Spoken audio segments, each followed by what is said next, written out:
future and life.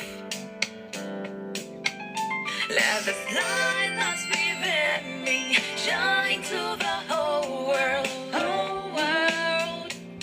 Light, let the dawn of a new day bring understanding and love.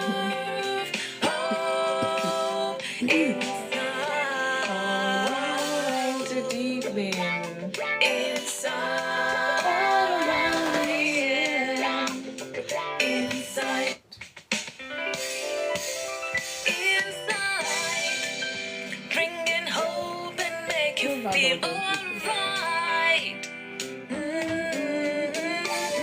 Rainbow. The promise, the future and life. Let the light that's within me shine to the whole world, whole world. Light, let the dawn of a new day bring understanding and love. Hope inside. Inside. Inside.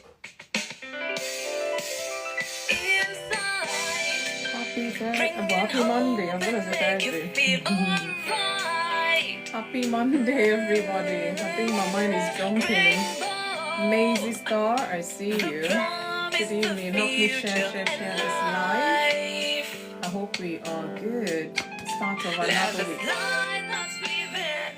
Oh dear. It's a marathon today, to be honest. Let the dawn of a new day bring understanding and love. The readers or writers, I don't know. I see you. Happy Monday to you. 13th of April 2026.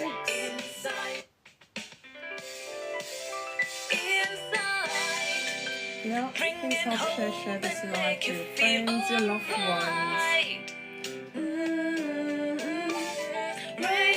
Oh wow, Rainbow family. You just came in at the right time. How coincidental. Let this light that's within me shine to the whole world. Lizzie Moore, I see you. Welcome to Insight with FunmiRoyal. I hope you are good. Happy Monday to you. Happy Monday, everyone. Join in. Oh, inside, all around me, yeah.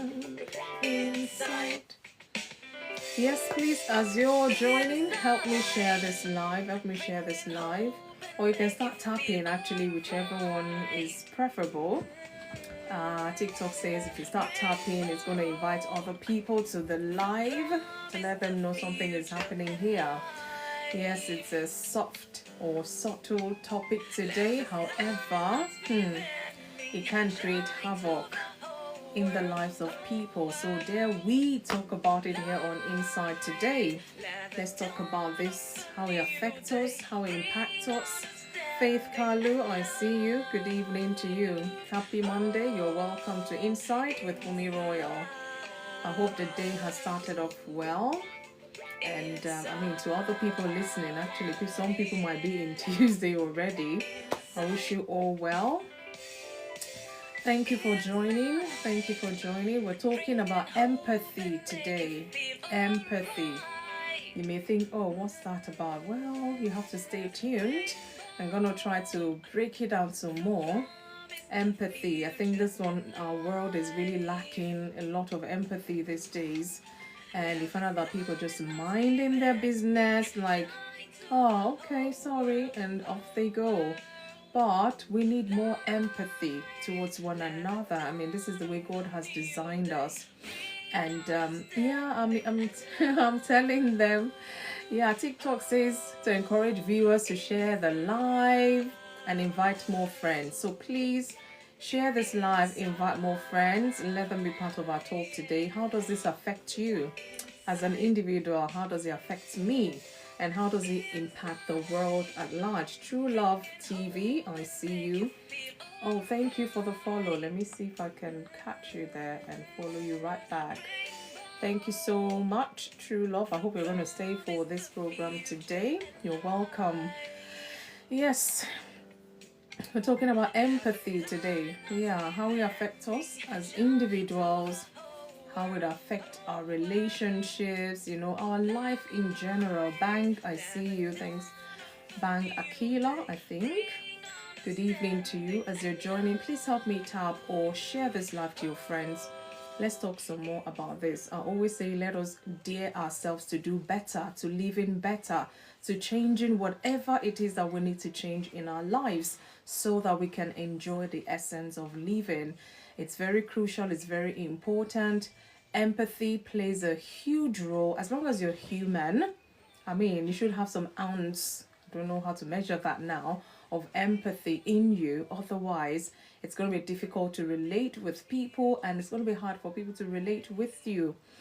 True Love, yeah, I've given True Love a shout out. Hey, I don't know who's prompting this live right now because I know I don't have a moderator at the moment. Gideon, I see you. Thanks for joining. I hope you are good. Happy Monday to you. So, guys, I'm going to go into my talk. Monsi, I see you. I'll go into the talk, expand it some more so we have an understanding of our focus today regarding this particular topic. Empathy. Do you know what it means? You probably have heard about it. Have you really thought deep about it? What does it even mean? Beverly Hills, I see you. Thanks for joining in. Zoe, you are welcome. Please help share this live to your friends, your loved ones, your followers. Let us talk. You see, this is where we talk sense to ourselves so that we can make this world a better place. Gideon, you're wonderful. Okay, thank you so much for joining in. I hope you're going to stay.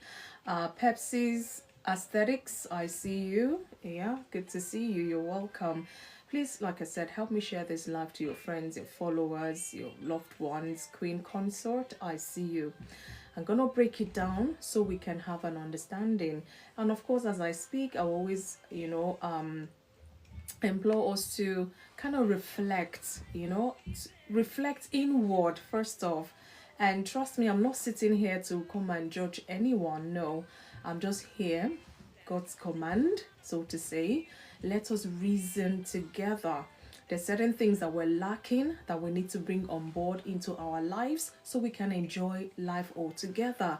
And there's certain things we might have to let go, relearn the right way, the positive way, put that into our lives, and we find out that life is a lot better, but then it takes work, hard work. But before you even put the hard work, what work are you putting in? Therefore, let us sit and talk about these things. Let's bring understanding to ourselves, and then we can talk about the changes that we need to make. Big Official, I think. I can't see the full name right now, but I see you. Good evening. You're welcome. So let me just start breaking it down for us because of time, so I can finish on time and bring us into the boxes, and we can talk some more about how empathy is good for life, how it can affect us if we're lacking, and probably if you have too much of it, what are the consequences, of that as well. So I give this a kind of subtitle, an individual journey of understanding and compassion. An individual journey of understanding and compassion. This is empathy. A13, I see you. Good evening, my dear brother. Good evening. Good to see you. Please help me share this live to your friends. So let's break it down. Empathy. Empathy is one of the most popular qualities a person can develop, meaning you can actually learn it the right way. We're born with quite a number of things, but certain things in life we have to learn. And sometimes we learn the bad side of things and we learn the good side of things. And now this is the time, especially we as adults, where we can identify certain things and make changes where necessary so that we can keep living a good life. So It is one of the most powerful qualities of a person. Qualities a person can develop, and it is the ability to understand another person's feelings. It is to share in their emotional experience in particular. It is to the ability to respond. Oh, thank you, A13, for the heart to me. It is the ability to respond with compassion. Do we still have compassion left in us? Ayonitemi, I see you. Thank you so much for joining in. I hope you are good. Happy Monday to you, the start of another week. Oh, yeah. So, from an individual perspective, empathy shapes how we relate to other people, how we relate to our family members, our colleagues, our friends, our neighbors, our peers. Empathy shapes how we respond to pain and conflict.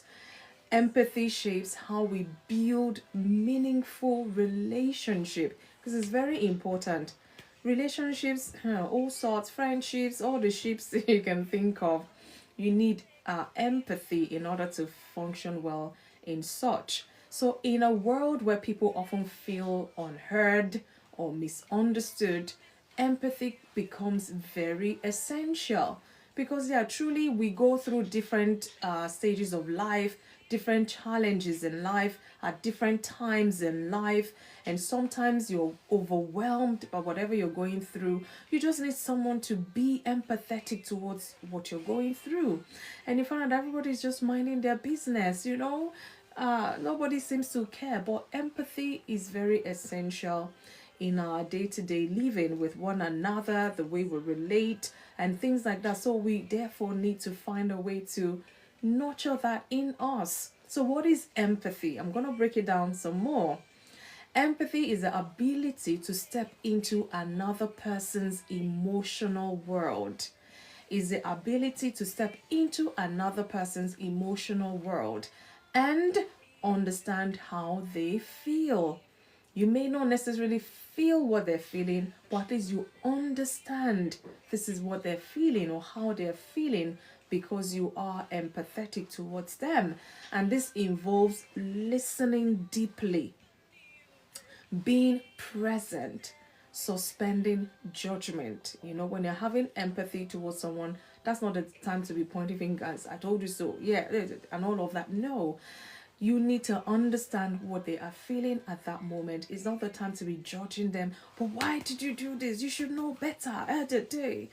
Oh, goodness. That is not compassionate at all. That is not empathy at all. So empathy says, I may not have experienced exactly what you have, but I am willing to understand how you feel. And sometimes it's hard to understand, because they say, is the owner of the shoe that knows where the shoe is pinching them. But then, even if you wear the shoe, it may not pinch you. It might be too big for you or too small for you. So it might not even pinch adequately as the owner of the shoe. So, but it's just simply, trying to understand, and you're willing to actually understand how a person is feeling, especially when they're experiencing a bad time or a bad experience or something like that. So sometimes we need shoulders to cry on, but where's the shoulder? Would they even understand? Or would they even know to say the right words and things like that? But we'll go steady. Adasa, I see you. Mandy P, I see you. Beauty or Bukes my goodness, Bay London. Apologies if I'm mispronouncing your name. Please, I do apologize. But thank you so much for joining me. Please help share this. Our world need more empathy so that we can, live better. So let's look, and this one is very common. People tend to misunderstand empathy with sympathy. And I have to go there so that we understand, because I always love us to focus on our topic and not, divert too much, so that we can get the essence of our talk as well. So empathy, sympathy, let's break it down. But today our focus is on empathy. So it is important to distinguish between the two. Sympathy means feeling sorry for someone. Say for example, maybe somebody's walking along, you're walking along, something trips them over, they just fall over, and you just, hey, yeah, sorry, or even in your mind, we might not even say sorry to them. You just feel sorry, or you can even say, ah, sorry, and you just walk off. It's none of your business. You don't want to feel whether the person has broken a bone or something. You know, so that is sympathy. You're just sympathizing with them. Sympathy is observing from a distance, so you're not really close like that. You're not, you're just like, oh, you can even wave and say sorry and just walk off, and that's sympathy. You sympathize with whatever is gone wrong, but not necessarily understanding. You're not even there to understand if it's just sympathy. However, empathy is feeling with someone, connecting emotionally. Sometimes you might have to even place yourself in that situation. Say, for example, the example I gave, somebody walking and tripping over, and instead of showing sympathy, ah, sorry, and you walk off, empathy, now you come closer, like, oh, sorry. Even your sorry comes with feeling, even though you may not know this person, but you feel something. Like, you might even imagine once upon a time you hit your knee somewhere where the bone part is, or the bony part, and you feel that pain, and you saw that person fall, and it triggers for you that pain, that sharp pain. You almost want to scream. You feel it. That's empathy. And then you go to tell that person, I'm sorry. You almost say I'm sorry, but it wasn't your fault. You connect with them emotionally to empathize with them. So it's different from just showing sympathy. You show sympathy, beg them or say sorry or whatever, and go your way. But empathy stays and try to give them adequate care, because you understand what that feel is for them. So it's feeling with someone, connecting emotionally. Sympathy says, I feel sorry for you. That's what sympathy will say, which is a good thing as well. Don't get me wrong. But a deeper version of that is empathy, which will say, I understand. I am here with you. So there's a difference, which I hope in those few points, I hope we understand the difference. Sympathy is, you just sympathize with them, you go your way. But empathy comes with emotion. You feel and you understand what they're going through, so that you can give them the adequate support that they need. So why does empathy matter? Why does it matter? Empathy helps individuals to build stronger relationship. So imagine as a stranger, they just fell, and from afar, you saw them from afar, they fell, hit their leg on the stone or something, and you just say, oh, sorry, and you walk off. You just go. And that's just the end. No relationship, no nothing, no anything, because you don't know this stranger or whatever. On the flip side, now, when you're talking about empathy, you're across the road, you see that person fall, and you felt that pain, and you cross the road like the Samaritan, that they neglected on anyway, let me not digress. And then you cross to the other side, and you try to help lift them up, try to empathize with them, like, so sorry. Oh, I can imagine the pain. Oh, I'm so sorry. Do you need help? Do you want to sit down? Do you need me to, just care for them? And from there, the person might feel, wow, are there still good people in this world? And who knows, you can exchange numbers. From there, a relationship can actually start. A friendship, or whatever it is, or whatever the ship is, can actually start. So empathy helps to build a stronger relationship. And of course, it reduces conflict. When husband and wife are fighting or nagging each other or whatever, or two best friends, and they're talking, and then you try to empathize that this person is actually saying what is hurting them. Rather, you say, okay, sorry, we've heard, just move on. No, you want to hear, oh my God, you mean this happened to you? Oh my God, how are you feeling? That is, you will not fight, because the person say, I told you the other time this happened, you just da. That means just sympathize and it went your way. But with empathy, there won't be any kind of quarrel, because they know that you stayed with them, you took time to understand what was going on for them. So it will reduce conflict in a relationship or in any situation. And of course, empathy helps individuals to improve communication. Yeah, you communicate. When you empathize, you find out that this person feels, this person really cares, and they can even, find that space to to open up some more. Maybe something they've been bottling up and it's like nobody even cares, but you just show empathy to them and they just feel, oh, this person is nice, I can relate, they understand, and you can help someone overcome whatever it is, a burden or something. So empathy is different to sympathy. Empathy helps individuals to support others effectively. It creates connection and trust. This is what empathy does, because when somebody can tell that you really feel their pain, in a way you understand the pain they're talking about or the situation they found themselves, and they see in your eyes, your responses, that, oh, this person is actually concerned, they might be able to give you, the adequate support that you need. So it helps to support people more effectively because you really want to understand so that you can help them. Again, let's look at barriers to empathy. I always break it down, the good, the bad, the ugly, as much as possible so that we know the angle at which we're coming from today. Barriers to empathy. So despite its importance, because empathy is very important, empathy can be difficult. Funke, I see you. Thank you. Leslie, good evening. I see you. Denise, I see you.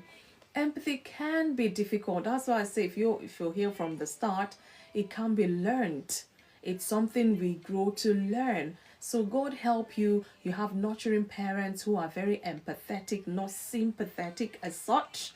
You might be able to, start developing that at a younger stage in life. So empathy can be difficult, and why? Number one, judgment. When we judge others, we stop trying to understand them. That's just what it means. Because you can't wait to say, I told you so.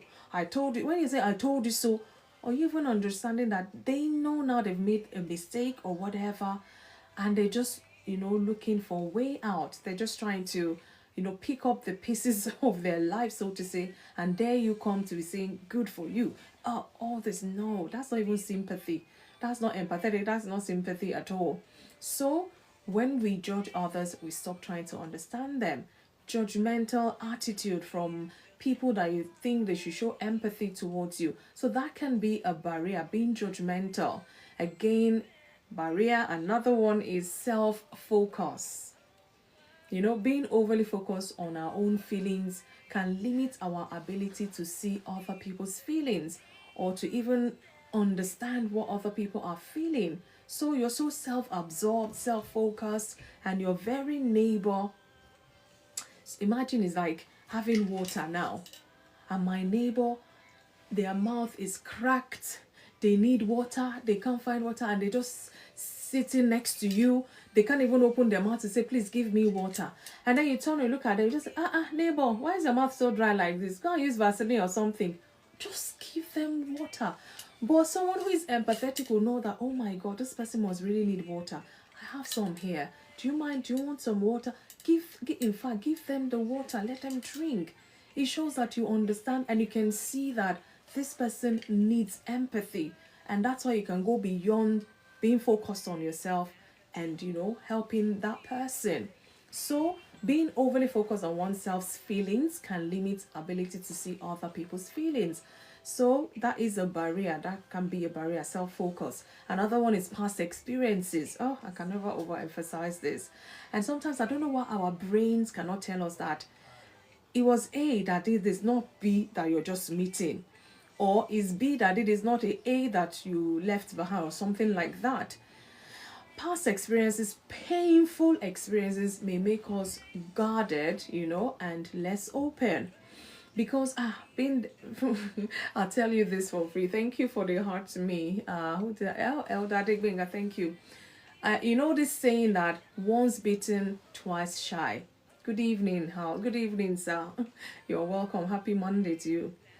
The saying that is once bitten for twice shy. I changed my own. If I say I was struggling to get the right quote. My own is once bitten, forever shy. Forever shy. Because you cannot come and bite me the second time nor the third time. Not twice anything. This one is my own is once bitten, forever shy. I don't know whether that sounds selfish or that sounds guarded or whatever it is. That's just how I choose to relate. However, of course, I'm still empathetic, but then, it's like from afar, let me watch. And then if it's okay, I can be more and more empathetic, so to say. Because, past experiences have a way of teaching you the hard way sometimes. And then you start looking at life from that point of view. Anything else, your attention to that thing is going to be from that past experience. You don't even want to see beyond that. You just want to see what you want to see.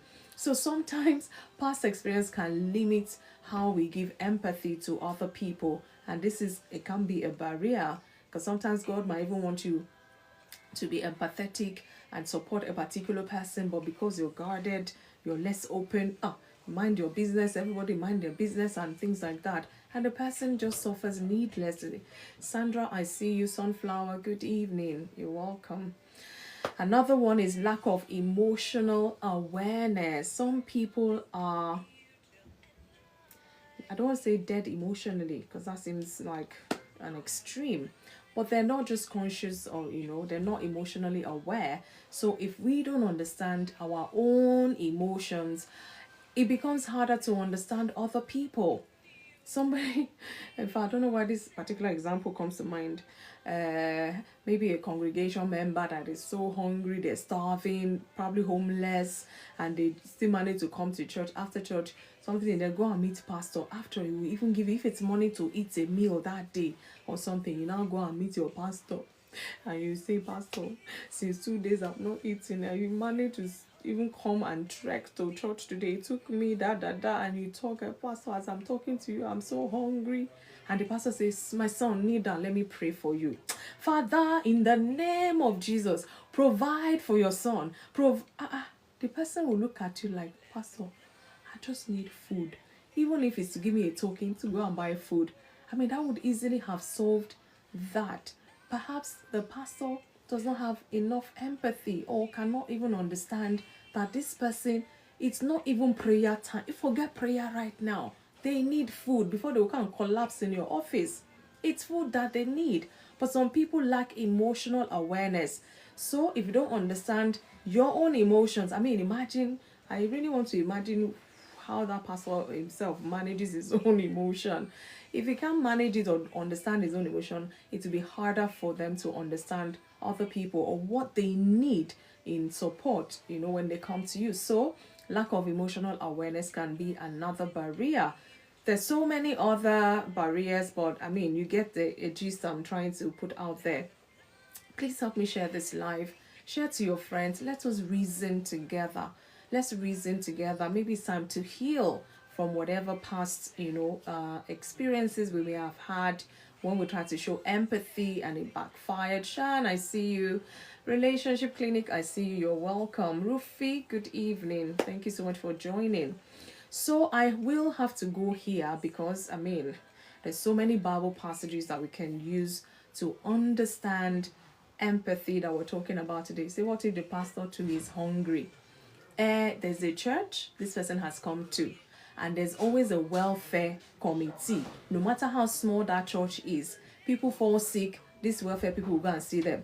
They always bring jollof rice for my community on Sunday, or puff puff or something, So it can't be that bad that the pastor of a church, would tell me for 2-3 days, except he's fasting. But all you guys get the gist. You're making me over-explain myself now. But you get the gist. Sometimes all somebody needs is just that token. Sometimes it's just to say, well done, you can do it. It might just be all they need from you. But that's the time you say, nobody has ever succeeded in your family. Why are you trying? That you're not being empathetic towards them, because they know nobody has succeeded in their family, and that's why they're trying extra hard, and it seems they're failing, but they're still trying. So what kind of encouragement are you going to give such a person? Ayonitemi, I see you. Thank you for sharing the live. I hope you're going to stay till I open the boxes. So it's good. I'm loving this engagement. So it just means that at least we understand. That's all I will conclude from your comments so far. So I'm going to go to biblical perspective on empathy.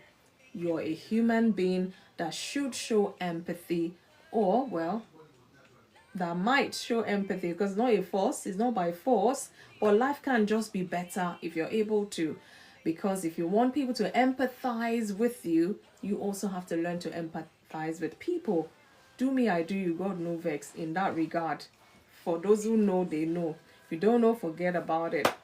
So, my Bible encourages believer to be compassionate and understanding towards each other. And I'm going to read a few Bible passages just to help buttress what I'm trying to say today. So from time, when before Jesus was born and all of, yeah, people have been empathizing with one another. So why should we stop and hope to have a better world? We need to act more. We need to even show more empathy because we have understanding now. So, Bible encourages believers, and if you're not a believer, you might start today, to be compassionate and understanding towards each other. Share in others' feelings. Be your brother's keeper. At least there's a portion in the Bible that says that. Be your brother's keeper. But if you read Romans chapter 12 verse 15, it says, rejoice with those who rejoice. Okay? And for you to rejoice, you have to understand what is causing their rejoicing. Because if you don't understand, you cannot rejoice with them. They're rejoicing, you're sad, you're angry because you don't understand. So it says, rejoice with those who rejoice and weep with those who weep. They are weeping, something has happened.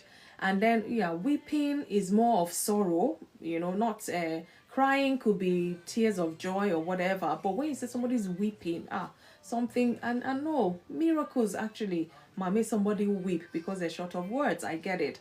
But do you understand the kind of weep? How do you understand if you're not even showing yourself to be empathetic towards their situation?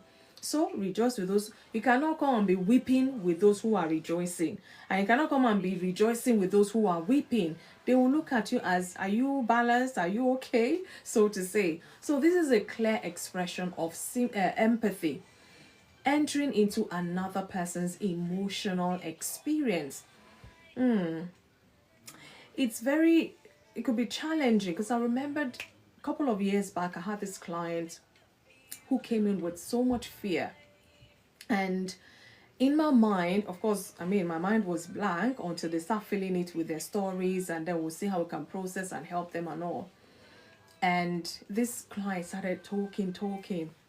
I had to really hold it because it was like this client was telling me my life story, Oh, I lost my brother, my other brother died, and then based on her understanding the arrangement of who's dead and it was like she was the next person. So this kind of fear gripped her heart.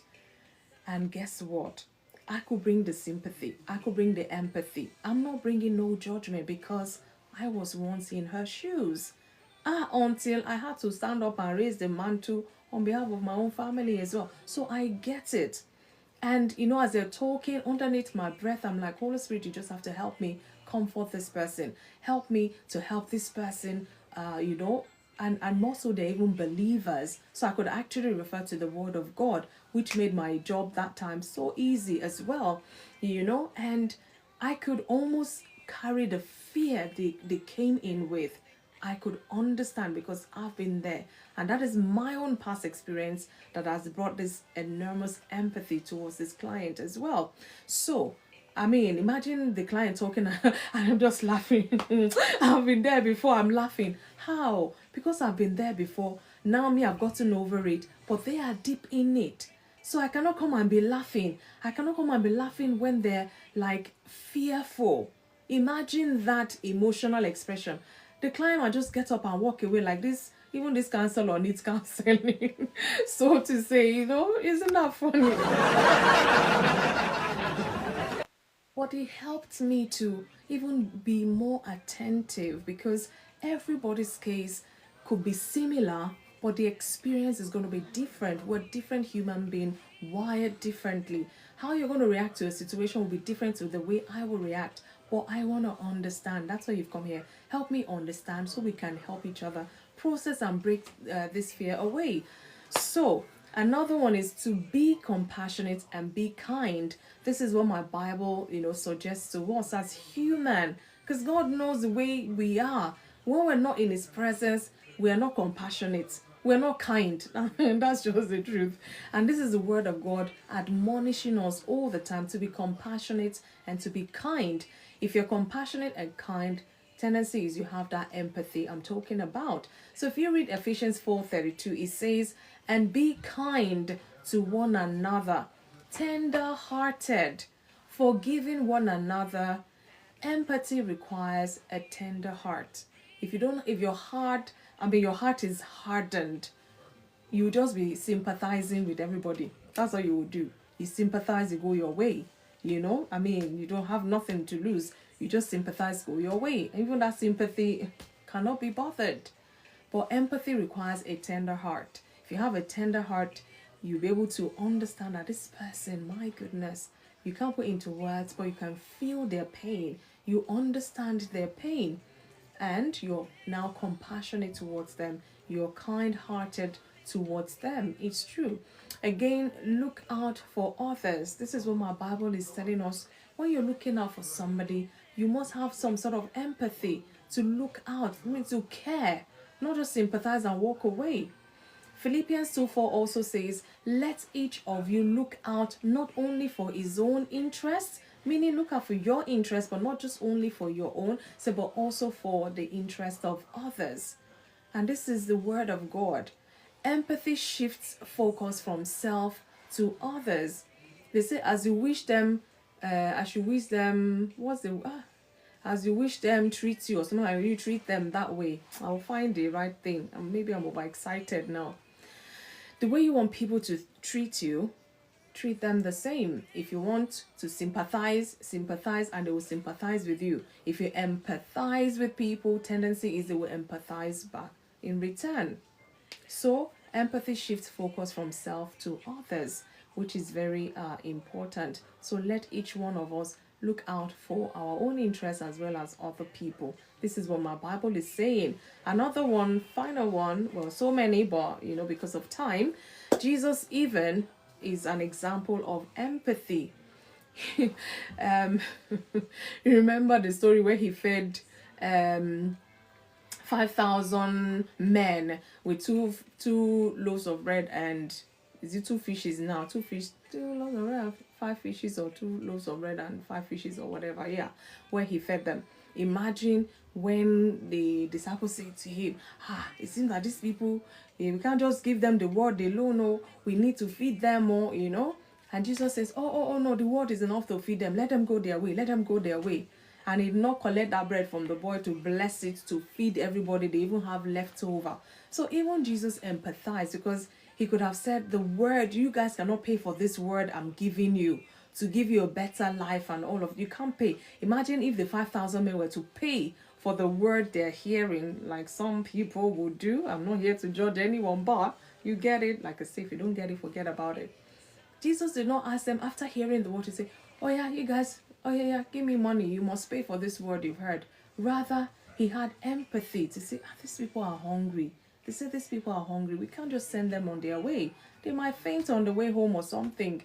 And then they saw the 2 loaves of bread and 5 fishes, and he blessed it. He fed all of them. Mind you, say 5,000 men. But in that congregation, there were women and there were children, meaning they could have been up to 15,000. Who knows? But all of them ate, and there was even left over. Can you imagine? So if Jesus still just didn't care, he did not empathize. So he was a good example.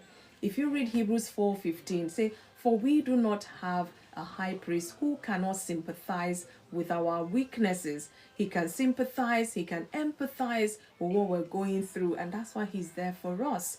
Whatever it is you're going through, the number one person to cry to is Jesus. Cry to Jesus, cry to him, through him to God, and let God do his thing in your life. So Jesus understands human struggle because he became man, just so that he can go through what we went through. Even on how many of us can die for who?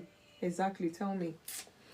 He models empathy for us. At least we know we can't be like Jesus, but we'll keep trying and then make our world a better place. Everybody's clamoring, oh, I want a better world, better world. But what are you doing to contributing to making that better world? So let us empathize and let Jesus, crown our effort. So let's see how we can develop empathy as an individual. Like I said, these things are learned. You can learn it. No matter how old you are, is if your mind is set and want to be more empathetic, you can learn to be more empathetic. Except you've shut your mind, all I give is sympathy. No empathy is a choice, but let's see how far we can go with that. So, developing empathy as an individual, practice active listening, because that's the only way you can empathize. Because listen to understand, not to respond. You just want to understand what is going on with this person. What are they feeling? Because this is the thing, guys, talk about mostly with my clients. Your thoughts, your feelings, your behavior. And all of these things are interwoven. What you're thinking is going to bring about some feeling, and those feelings will bring about certain behavior. So, negative thinking, negative feeling in your body, anger, annoyance, all of those things. And then your action will be to punch somebody, negative behavior. So, let us listen to understand, not to respond. Avoid interrupting. Somebody's pouring their heart. Like for me, when I have a new client, the first session really, I'm always more like the ears, I'm always more, except I have to probe for clarity and things like that. The first session is always the client, they'll pour and pour and pour. I just have to be there to listen. I rarely would interrupt, except maybe they pause, they're feeling emotional, just say one or two words of encouragement just to help them to carry on and things like that. So, practice active listening, pay attention. You really have to pay attention in order to show empathy to whoever it is. So, you can develop. If you're the one that is so impatient, you have to learn to be patient with whoever. Listen more, understand more, pay attention more, less interruption, and ask thoughtful questions. Somebody said they're bleeding. They just got their hand with a knife and now they're bleeding. And you know that once upon a time, in fact, you've got yourself loads of time, so you can imagine that feel. And this hand sometimes takes so long to heal. And they're just like, oh, I've just got my hand. And like, why are you two so careless? Oh my goodness, is that what they need at that time? Or you're asking, why? Why are they careless? Seriously, is that a thoughtful question? Why are they careless? Goodness me. How is that empathetic towards the person bleeding? So ask, say, oh my God, have you put anything on it? Is there a bandage on it? Have you cleaned it? Thoughtful questions. Not something that will even make them regret ever coming to your space at all. So let's be empathetic. Imagine if it was you in that situation, you just got your hand so bad, and I remembered one time like that. I just bought this new set of, cutting stuff. I just remembered I'm saying it. I don't want TikTok to come and pull me down. I just bought, and I forgot totally. So I held a potato, and I just, new knife. Oh, goodness. I just cut the thing, and I cut my hand.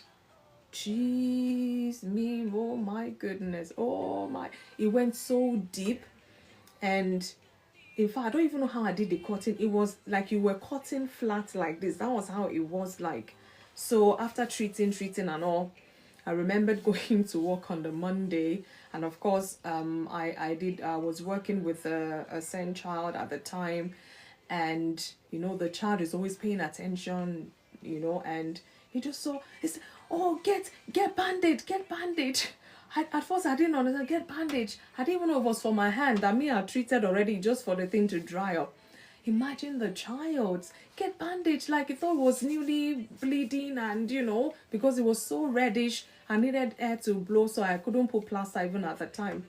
And I'm like, no, calm down, it's okay, it's fine. The child was really bothered, like, what happened to you? How, like, and this is a six-year-old child. Imagine if a child can develop empathy at that young age, who are we as adults to say, no, been there, done that, oh, past experience, oh, this and that. It might just be your turn tomorrow. And be mindful, if people were to treat you the way you treated them when you were privy to giving them that support, imagine they return you back with your cold coin, so to say. So be mindful what you say when somebody is needing empathy. Again, you can develop being present. Be present. Put aside distractions and focus fully on this person because you're trying to show empathy to them. Presence communicates care. Imagine out of that, in the midst of talking, they know you were busy, or you just put away your phone and you focus on them. Like, are you okay? Do you need something? Honestly, even if you don't solve their problem, that care alone is enough to give them hope, is enough to raise their fears, to remove their fears, so to say. So be present. If you're trying to develop empathy, be present with whoever. Let go of that distraction for that moment that person, needs you. Again, suspend judgment. This one, I can overemphasize. Do not judge anyone that is needing empathy. Even if you want to tell them, I told you so, let it be later. So nurses and doctors need to pay attention to this message. Oh, well, I hope they're listening out there. If not, please share it to them. I remember, let me make us laugh. I remembered when I got married, I was still back in Nigeria back in the day. And I was a newlywed, for crying out loud. I had new lingeries, new underwears, new everything. And then, after some months, I didn't realize I was pregnant, but I was bleeding at the same time. So I was concerned, like, I don't know what's happening in my body. My doctor said, go and do scan after they say you're pregnant. And then I was still bleeding. So I was admitted to this hospital. I packed all my new gowns, everything, to go. And I was, Nigeria now, back then. How many years? 1990, what. And this nurse on duty, hey, I think I've been there for a couple of days, or about 3 days. I've been taking injection, and they've been monitoring me, not monitoring the baby and all. Even at the time, it was a scare. I thought I was going to lose my first child. Can you imagine? And then I was there, this nurse took over shift that day. And then she came to whisper to me, hey, auntie, I'm selling lingeries. If you want to buy lingeries, I'm selling lingerie. I just said, oh, I'm okay. I have mine, thank you. What have I done? This woman, she did not take my answer lightly at all. And I did not even realize she was the one coming to give me my injection that evening. Imagine. She came. The way she daggered me with that injection. Honestly, I've been taking injection every day for almost 3 days. I didn't feel nothing. This lady hits me so hard with that injection. This one, I will not buy my lingerie.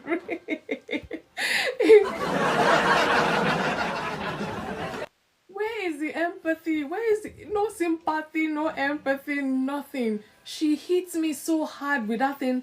Throughout my stay in hospital, that particular spot, it hurts so bad. So they haven't changed, it's in the nature. My God. I was not telling my husband. If I was close to tears, I said, this woman really hurts me. I said, me that I have new lingeries from shopping for wedding and stuff. I told her I don't want to buy her lingerie. And she hits me with that needle so bad. I'm like, what? So you can imagine such a person come and tell me you have empathy. No, I beg to differ. Can you imagine? Anyways, I don't know how I got there, but suspend judgment. Avoid jumping to conclusions. Seek to understand before you evaluate. Maybe they've made a mistake and they're weeping. Maybe they've what's the word now?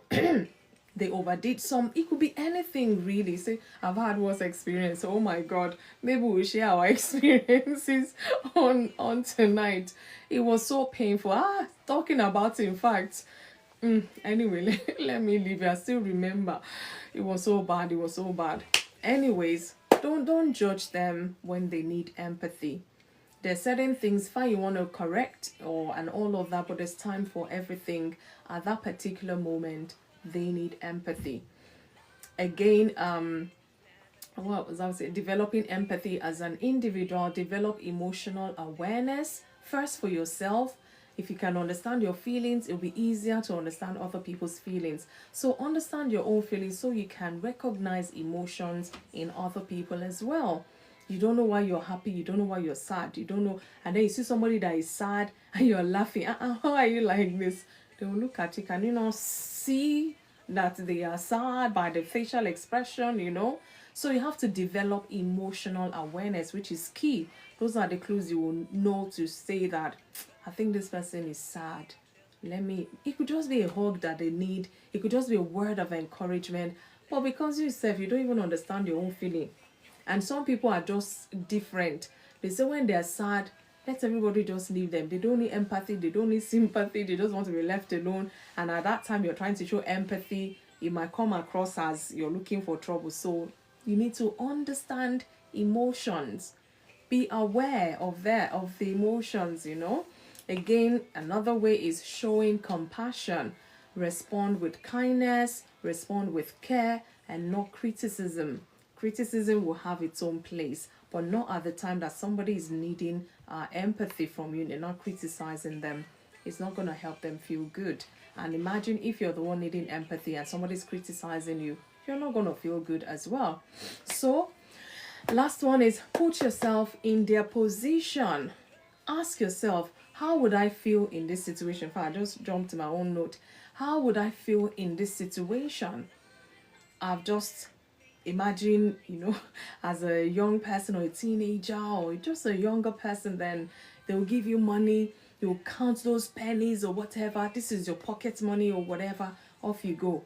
And then you play. Before you play. Let's say they gave you five coins, I don't know, or naira back in the day. Then they give you those coins or whatever, and you play. You now thought your pocket, you know, kept your money while you were doing your tente and things like that, and then you now want to buy your dinner, or your lunch, and then instead of 5 coins you only managed to see 2. Not knowing that when you were doing 10, you were jumping, all the money too was jumping out from your, and then you now go to your friend or you go to someone and say, you've lost your money, help me find. Say, hey, good for you. When you were beating me in 10, you know, children, they started developing lack of empathy, so to say, from a tender age, and nobody to correct that impression. And they will grow up thinking like that. When somebody is in need of empathy, that is, they will not even put themselves in that position, let alone to empathize how you're feeling in this situation. So these things can be learned still. Better late than never. Because if you still want to enjoy life, you can still learn these things. Because there is power of empathy in daily life. There is daily living. I'm telling you, so many ways. Empathy will strengthen friendships. If your friend know that they can always rely on you, you can understand. You always understand, you know. They will be there for you no matter what. They will be there for you no matter what the situation is, because they know you're always there for them. You always try to understand what they're feeling. You always say the right words. You always try to encourage them. You always, you know, they would also be there for you likewise. Again, improves family relationship. Could be a family member and they know that once they have issues like this, the only person that can talk them down is this person, because they would understand. They will not judge them. They will not criticize them. They will not say, I told you so. This person will just be there. In fact, will cry with them, will laugh with them, will do everything with them. So it can improve, you know, relationships. And again, it would enhance communication. Because you know that it's like everybody, they don't even understand me. But I'll call A because it's only A that can understand, because they've shown empathy to you in the past. Everybody seems to not understand or give a toss, but this person is always there. So you tend to have empathy from this person. Tell me, if this person calls you one day, how you will not drop everything just to be there for them. So it will enhance, and then of course, because they know they can talk with you, you understand their language, it will enhance your communication. And again, empathy reduces misunderstandings, because if there's so many things, sometimes we need to be calming down. All misunderstandings sometimes is because we're not empathetic enough to see from their own view, to understand from their own view. Because if we did that, we'll find out that a lot of misunderstandings we will not be engaging in at all. Thank you so much, A13, for liking the live. Thank you so much. And everyone tapping away, thank you so much. So, all of these things I've mentioned allows individuals to connect on a deeper level. You know, sympathy will help you connect on a surface level because they know, yeah, this person say sorry. Sorry sometimes make you feel a little good, you know, and go. But when you empathize, it brings that connection to a deeper level. So let's look at empathy and personal growth. Remember, today is Monday. We talk about individual talks. And this is why we're here today, talking about empathy. Empathy is not just about others, mind you. It also helps you grow as a person. It increases your emotional intelligence because you can actually tell, if you're that empathetic, you can tell that, this person needs a friend. This person needs this. This person not just wants now, this person needs this. So it kind of increases your emotional intelligence. Well, this person I can sense that they feel sad. You can sense that they feel lost. You can sense that they are mourning or something, whatever it is. And you know, when you're empathetic, the more you attend to people, you know, with empathy, the better you become. Emotional intelligence will increase as well. And again, it will deepen your understanding because you're not just hearing them talk, you're hearing them and you're trying to understand them. So we give you a deeper sense of understanding of situations, whatever it is they're trying to say. You may not have been there experiencing it with them, but by the time they communicate this to you, you understand them. Yes, we listen, we don't judge. I mean, everybody in God's hands, really. And again, it helps you grow. Like I said, it promotes humility. I mean, you have to be humble enough to empathize because you might as well say, what's my business? After all, I didn't cause this to happen to you. Well, if we did that, there will not be any friendly person left in this planet, so to say. So it kind of promotes humility. You have to humble yourself enough to want to put yourself in another person's shoe to understand what they're feeling at that time, just like Jesus did. He had to come to earth to live like a man, and he died. Nobody wants to die that kind of a death, to be honest with you, but he had to do that, to suffer, so that we can come closer to the throne room of grace. And I thank God I'm a believer. I'm not shy about it. I'm proud to be a believer. So the Nigerian government needs this message. Hey, wow. But alas, it's too expensive for them emotionally. Hey, see, Leslie, you're still empathizing. Good for you. So an empathetic person becomes more balanced and self-aware when they increase their emotional intelligence because of empathy. They deepen their level of understanding and, of course, the level of humility that they possess. So I'm rounding off because we're going to come up soon and talk more. I see everybody's eager to talk. I can't wait to hear. I want to hear. Me, I'm saying my own now. Thank you for listening. So empathy, again, like I said, is a choice. That's why I say I'm not here to force it down you. But if you see reason with one or two that I've said, perhaps it's time you start developing one yourself. Empathy is a choice, a decision to understand, connect, and care. If you want that, you also have to show that. That's just simply what it means. So from an individual perspective, developing empathy requires intentional listening. I said that, just recapping because I'm rounding up. Emotional awareness, compassion, humility. And remember this, empathy builds bridges where there is distance. You know, maybe you just been sympathizing, and you decide to empathize. You find out that you get closer to that person, whatever the situation might be. Empathy brings healing where there is pain, because it's like you're carrying that burden alone, and here's somebody coming to say, I want to carry it with you. You feel lighter. Some sort of healing will start taking place, honestly, and the pain will kind of reduce because there's somebody helping you to carry that burden. Empathy creates connection where there is isolation. Try somebody in isolation, go show them some empathy. You find out that, you know, they can actually do away with isolation. Maybe you're the cure for their isolation, who knows? So as you grow in empathy, you not only improve your relationships, but also reflect the love and the compassion that God calls us to show. Remember, I had to share a few passages for us to understand that even God requires us to be empathizing towards one another, or empathetic towards one another. And guys, I finished my own bit. And the question for us today is empathy important in life? Is empathy important in life? You might argue, as I said, is a choice, but is empathy important in life? Guys, thank you so much for listening. Inside, bringing hope and make you feel alright. Rainbow, the promise, the future, and life. Thank you for the taps, so for the likes. Let this light that's within me shine to the whole world, whole world. Thank you, Shan. Thank you, Leslie. Thank you, Let the A13. dawn of a new day bring understanding and love. So that is me done. Empathy. Do we need more of it in our world today? You know, because sometimes it feels like, can this world even ever get better? So sometimes some people don't even try.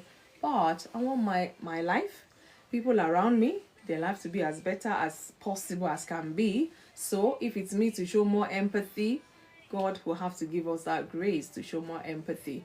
So is empathy important in life? That is our discussion today. And let's see how far we can expand this to help one another. We want a better world, but are we ready to do what it takes as well? Faith, I see you. Good evening. Thank you for liking the live. So send me an invite, guys. Let us talk some more about this, because it's very important. I feel we need this. We need this awareness. We live day to day, and sometimes all we just need to do more is, more of empathy and not minding. Yeah, we've gone through those experiences. It's shaping us to be who we are today. We're supposed to be better. The love of many is growing cold nowadays. Tell me about it, Leslie. Oh, yeah, you're number one. Good evening, Leslie. You're welcome. I hope you're there. Oh, it's raining. Leslie, good evening. How are you? I'm good, thank you. I can't be long because I'm in between chores. Oh, it's okay. It's okay. At least you're first in the box, so you can do your bits and we can Yeah, I did my bit and run. and excuse you. Thank you But so much for yes, joining. I really appreciate you. Good evening. good evening. What a topic tonight. It's a tough one, Hello, and it's needed, Shane. Good especially in evening. today's age. It's needed. Like I was saying, the Nigerian government should start with them, but they want. This is not something. I don't even think it's in their environment.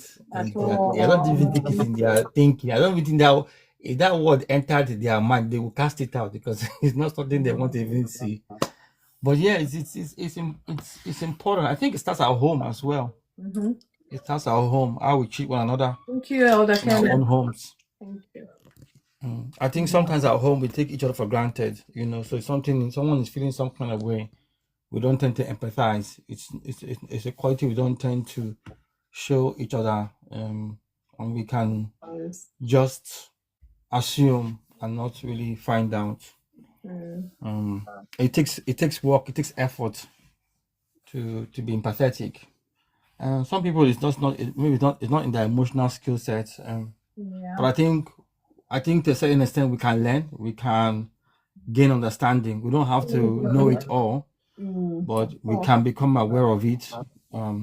Because at some point, as human beings, you're going to be in a position where you will be on the receiving end. Not everything is money. Sometimes just something you're going to go through something difficult, maybe a family breakdown, loss of life, all those kind of things. And you as an individual, you would appreciate if somebody gave you empathy. So it's important. I think it's also something that we should be aware of it and know how to help people through it. Just being there Mercy. it's a great, just being there for somebody in their time of need, whether it's emotional, something they are going through, but you just being there, it's a great encouragement for that person, and you never know when you will need to also receive that from somebody else. Yeah. you True. know you just never know,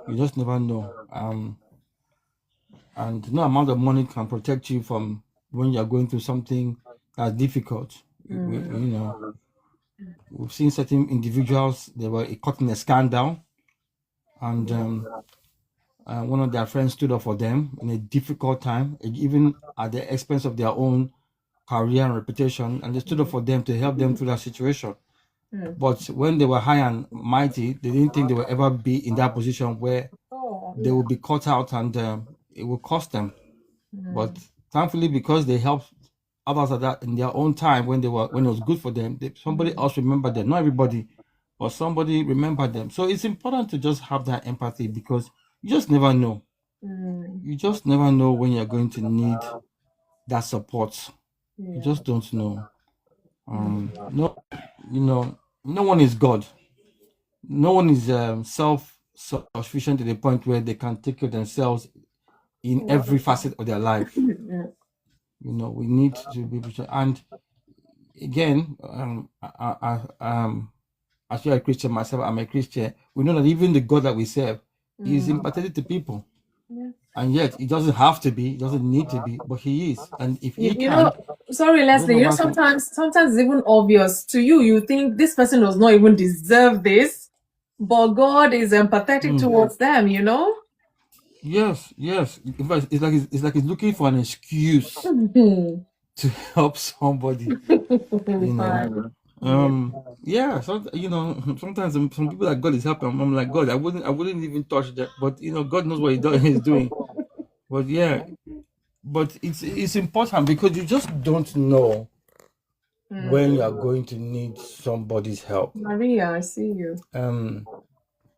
I remember, this is something that I think is stuck with me, and it's been, for me, it's a life lesson, and it's one of the reasons why my wife and I, we practice this thing where wherever God blesses us with, we want to also help other people with that thing. We don't want to keep it to ourselves.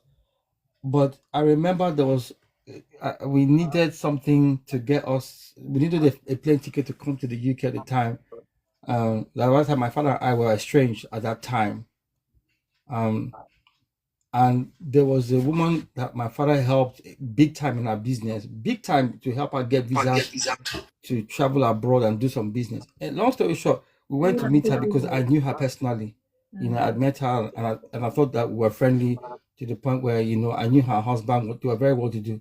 Went to her office, and this man just told me, "Get out of my office. Who the hell do you think you are? This and the third. I'm not gonna give you a penny." And I was like, did we fight? I had to go and find that. Did my father offend this woman? No, he didn't. I found out that he didn't. She just was like, for whatever reason, she just told us together. As we were leaving, we went off. Myself, my brother, and a friend. We just left the office. I was like, okay, I'm never going to go back. It's funny that I still remember this woman's secretary. I don't think she knew. This woman's secretary left that office. She didn't let them know that she left. Ran and met her at the bus stop and begged me on that woman's behalf that, please don't mind madam. I don't know what was wrong with her. I know that for you to have met her like that, you must have known her. And this secretary just apologized, was begging. I said, no, don't worry. And I said, don't worry, it's fine, don't worry. And she just said, look, don't worry, I'm really, really sorry. And then I think she gave us some change to just go. And I said, don't worry, I don't need it, it's fine. And then she left. And I was like, wow. And it was like, that's how bad it was for her secretary to leave to go and tell us sorry, even though the madam didn't know that she did that. Fast forward a year later, I was in the UK. Funny enough, somebody else, I didn't even know this person, came and just got my number and came and told her, I have some British Airways tickets, I'm not using them. Do you guys want to use them? And I said, no problem. That's how I got the ticket to come to the UK. So this one, a year later, we're in a Christian conference, of all places, in a Christian conference. And she sees me, my brother. She almost fainted. Wow. She almost collapsed. She literally like, she started begging us.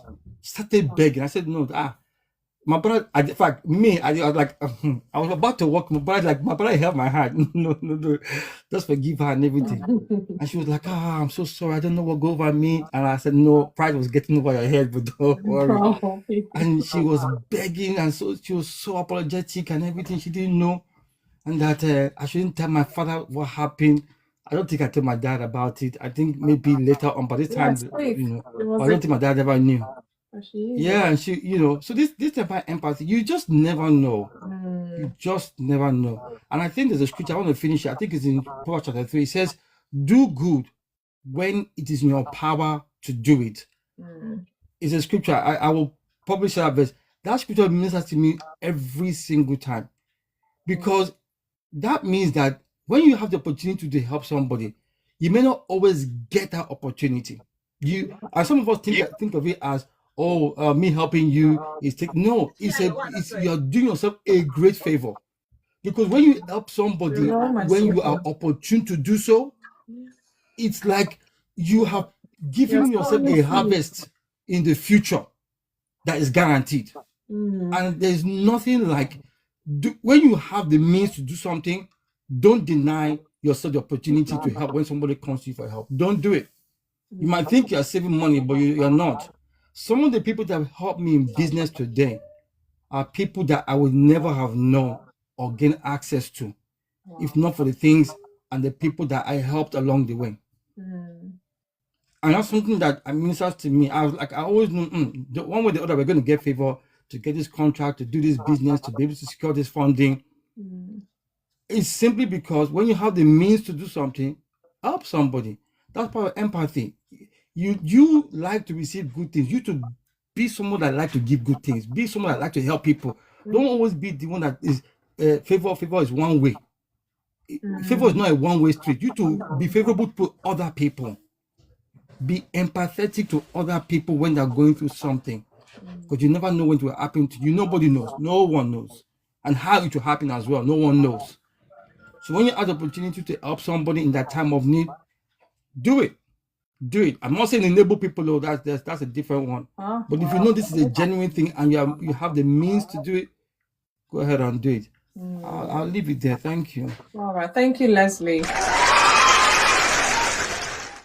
Thank you for your submission. Mila for Christ said, but some people want to take the good God has given to them to the grave.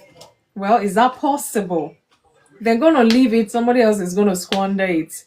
How many people have died since world was formed? How many people were able to take any kind of wealth beyond the dead? Beyond as they go. Somebody else will have to squander it. Meanwhile, they would have been a blessing to other people. Yeah, I know there's a thin line in this empathy, because I know some people may have been taken advantage of and all of that, which was part of what I said in my talk. However, even if you're cautious, some being, I don't even know how to say, some people have become mean as a result, and they still see themselves as empathetic, so it's really hard. But thank you, Leslie, for your submission, and I do understand if you have to go as well. Thank you for stopping by. We always appreciate you. Shewa, I'm gonna come to you. You're second in the box. It is good to have you. Happy Monday to you. Happy Monday. How are you? I don't have a spare box for now, but I'll bring you up later. Yes, thank you, Mila. Yes. How are you? I'm fine, thank you. Who dropped How's your off? Monday been? It's marathon. I won't lie. Sometimes I don't know how you do it, but we thank God. I don't know how I did it. You know what? The schools were on holiday for a couple of weeks. Yeah. But one and a half of it, I was bedridden because only God knows what virus I caught and all of Wow. that. And I only just got better, and I'm like, just few more days I have to go back. and then you finish daytime job, you start evening time. I Yeah. had clients, and I'm looking at the time. I had to quickly rush my food because if not, by the Wow. time we finish, it'll be too late. And even me, I'm thinking, for me, are you okay? Wow. I said, but God is my strength, you know. I said, He has given me this assignment. He will have to give me strength, you know. So until we finish tonight, and I'll probably still have to send emails to God. Oh, so well, I'm grateful to God. I can't complain. Wow. So yeah, God God is is your our strength. strength. Amen. Amen. You were talking about empathy. If Yeah. I Yeah. think I got the last 10 minutes, and I was just laughing when I saw Leslie's what he typed about Nigerian government and empathy, and I was laughing. Hey, my God. You know, Amen. I don't think Nigerian government can relate to the word empathy. But it's not just the Nigerian government. Sometimes I have a feeling that the richer people get, the less empathy they have. You know, Some I don't know people, whether some I don't people. know whether it's what money does to a lot of people, but when you look at the top 1%, sometimes when they open their mouth, it's like they live on a different planet. You know, Well, but empathy is important.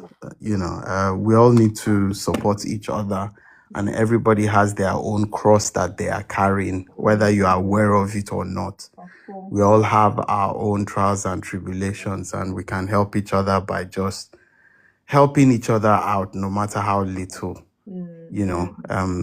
It's difficult sometimes to put yourself in other people's shoes, but if you can, it definitely makes.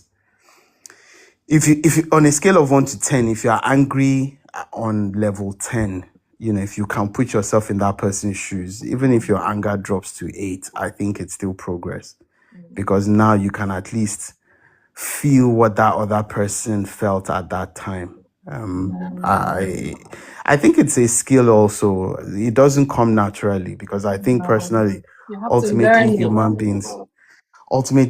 beings, we're all selfish. Selfish in the sense that we can only perceive the world through our own eyes and experiences.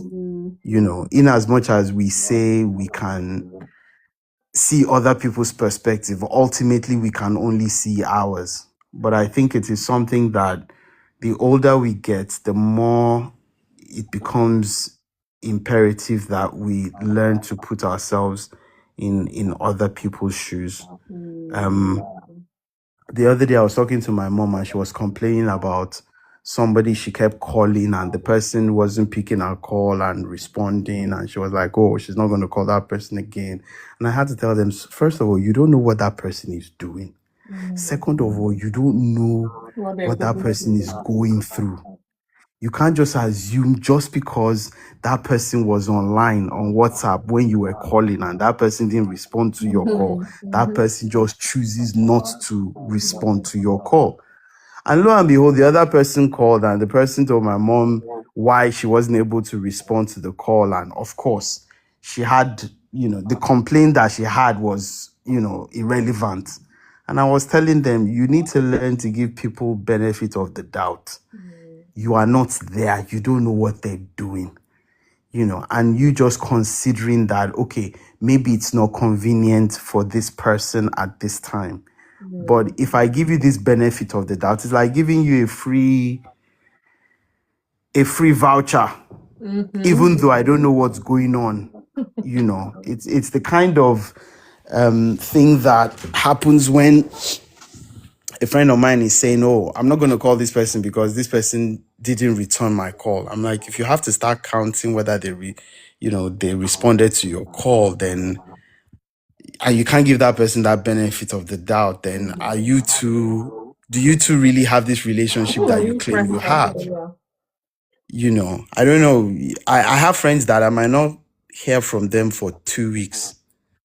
And the moment I hear from them, we can be on the phone for 30 minutes straight, and time flies, because all the conversation we didn't have for that 2 weeks, we're having it Honestly, in the it's moment. like you were even calling each other every day. Exactly. So it's important, it's imperative. We need to be aware of it, and we need to give people benefit of the doubt. because we're all carrying a cross that we're all dealing with. I think that's just my short one for today. All right. Thank you so much.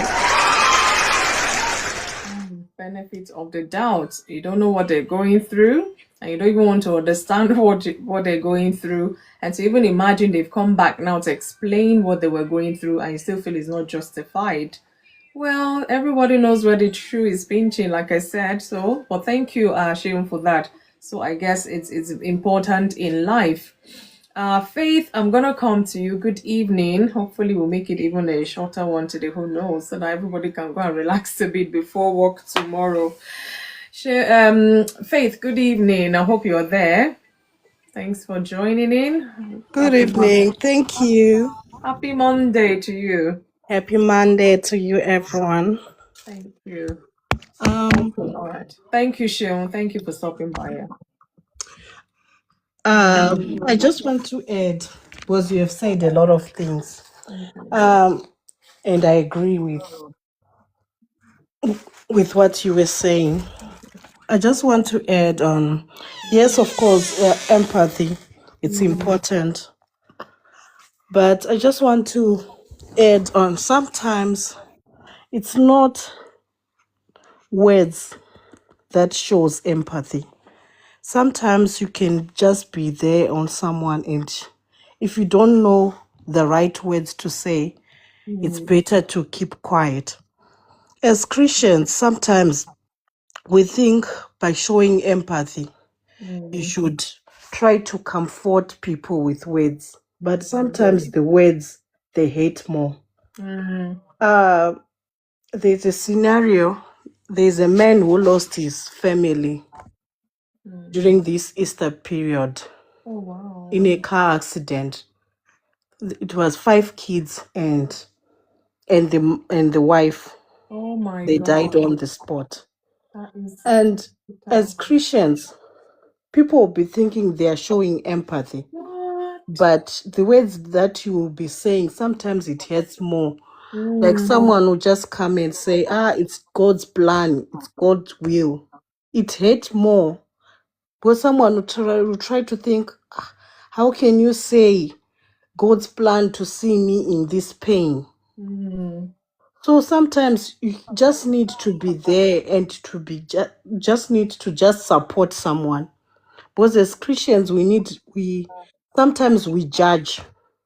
Yeah. So to say, like, if you have never been in that kind of shoe, you will not understand it. If you have never sleep on an empty tummy, you can't understand when someone's saying you have slept in an empty tummy. So it's wise not to just comment, not to just say, you need to pray more. Some people should think they are showing empathy, but they are doing more harm than good.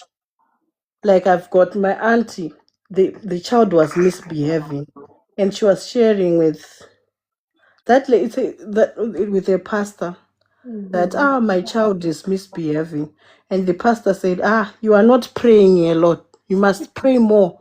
Oh my God. And for her, right now, she's no longer going to church, because she was saying, I have done everything. I was told to fast and I was fasting. I was told to give and I'm giving. And I'm told to pray and I'm praying. And the pastor is always like coming in thinking that she's showing empathy, but is kind of like blaming that you don't have faith, you are not praying a lot. Because in life, it's not every time that you get everything that you have prayed for. No. And for you to have things that you have prayed for, it's not because you are wise or because you know how to pray, but it's only by God's grace. It's only by God's grace that you have what you have. Yeah. So for someone, if you see someone who doesn't have the things that you have, it's not because that person is not praying, Ama. That person maybe that person is praying more than what you are doing. Yeah. Yeah. But it's only by God's grace. So sometimes I think the best thing when you don't know, when you never experience a thing, when you have never been like a single mother, don't comment. No, please. Don't comment on those issues. Just show your support. When you have never been divorced, don't comment when you don't know the right words to say, because you do more harm than good. That's what I want to just share, that showing empathy, it's not always by quoting scripture or saying words. Sometimes just need to be there and just be quiet, showing that you are just showing empathy. That's what I wanted to add. Thank you. Thank you. I don't know if you were here when I gave that example of someone who's terribly hungry. They still manage to go to church, drag themselves, and they just felt, if I get to church, I'll go and meet pastor, even if it's to give me a token for a meal, just a meal to eat, you know. And after service, of course, this person went to the pastor, and the pastor was like, "Oh, so you mean as you're talking to me, I've not eaten for days, pastor. I'm so hungry, you know." And the pastor said, "Kneel down, my son. Let me pray for you, Father, in the name of Jesus." I am like, is that? There's time for prayer. There's time for provision. There's time for talk. There's time for, you know. And that's why I talked about being emotionally aware. Imagine that, okay, when you finish praying for that person, what's going to happen? Imagine you finish praying, you open your eyes, the person had passed out on in your office. What would you now then say? So I get what you're saying, Faith, and that's why we need to be emotionally aware. We need to be emotionally alert. Sometimes some people will not even have to speak words before you can tell that something is actually wrong, just because, you know, you're trying to empathize with. The look on their face alone says a lot. And then you see, just like I was saying, I read the portion of the Bible that says, "Rejoice with those who rejoice, mourn, weep with those who are weeping." People are weeping, you want to come there and be dancing and be rejoicing. They will look at you funny. Or people are rejoicing, you're going there to weep. They'll be like, "Are you not happy for them? Do you understand why they're weeping, or do you understand why they're joyful?" So it takes a lot. We have to be emotionally aware such that we can be empathetic towards one another. So thank you for that addition as well. Shan, good evening. How are you? Good evening, Shan. I wish I could speak your language about now. I'll just open and, you know, speak your language, because you know. I want to believe the sole of your feet has treaded now on that floor, is it? Or the grounds? Do you understand Good evening. my language? Good evening. How are you? I'm fine, thank you. I am How is good. everybody here? I hope you all are well. Yeah. Their mics are off, but let me answer on their behalf. We thank God for the fact that they showed up again today. We thank God.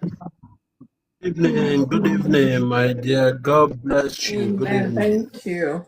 I hope you're good now. Yes, Shan? Yeah, I am well. I arrived home yesterday night. Praise No, Sunday night. God. Thank God for journey mercies. Thank God for that. Yeah, thank Thank Him God. indeed. So I'm better now. I have you recovered from all the hugs, or you haven't seen many people? No, I'm first trying to keep myself away from people. Oh. Then I'll start seeing them maybe next week. Oh, okay. I mean, just to kind So of recover yeah. myself. Yes, good idea. Very good idea. Yes. Yes. Yeah. Well, I'm so glad. I'm privileged to have you again today, because I thought you'd be on holiday or something. Well, thank you for stopping by. We really appreciate you. So yeah, Thank we're you. talking about empathy. Is it important in life? After hearing all the talk, people submission. I don't know what your take is. Like I said, it's a choice, but is it important in life? I think not even just I think empathy is what we need in life. Empathy, I could also relate it to, you know, having a heart for people, Okay. Of course, the definition of empathy is like trying to see yourself, imagine yourself in the shoes of someone, imagine yourself experiencing what they're going through. Yeah. Like, how would you react to whatever they're going through, or what kind of help would you need if you were them? So most times we want to retaliate or maybe reciprocate something that we imagined them receiving whenever they're in such a situation. So empathy is what we need. It's like you being there for someone. And being there doesn't necessarily mean you being there financially, No. uh, physically. Even if empathy can even be just putting someone in prayer.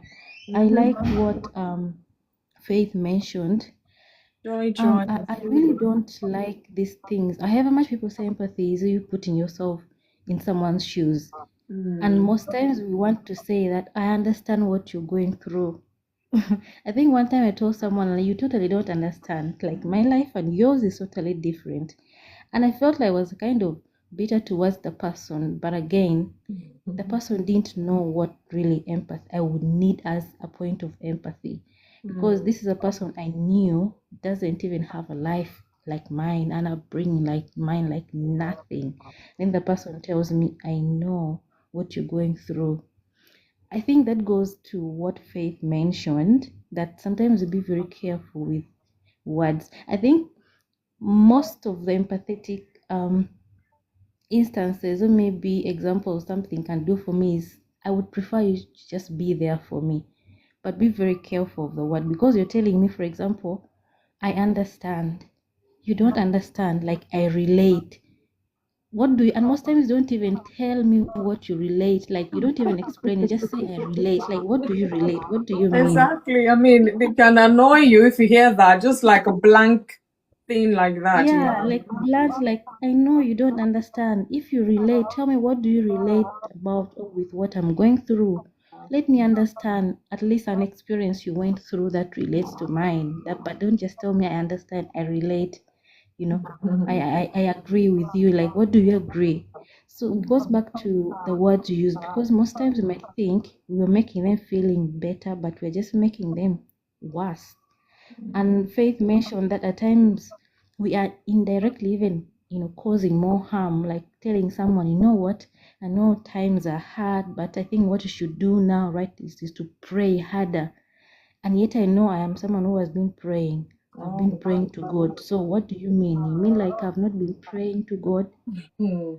You know, Oh, some please. people even tell you you did wrong. Like some people even tell you, I understand. Let me say someone, for example, went through a breakup and the breakup is really destroying him or her. And then you come and tell me, oh, that person, that you know what, you wouldn't have done this. You could have walked away. You could have, that means you're indirectly judging me. You might think you're talking to me, feeling with me and all that, but you're even making me even regret more. You're making it worse for me. You're making me recall what I could have done, what I could have not done. You know, it all goes back to the words we used.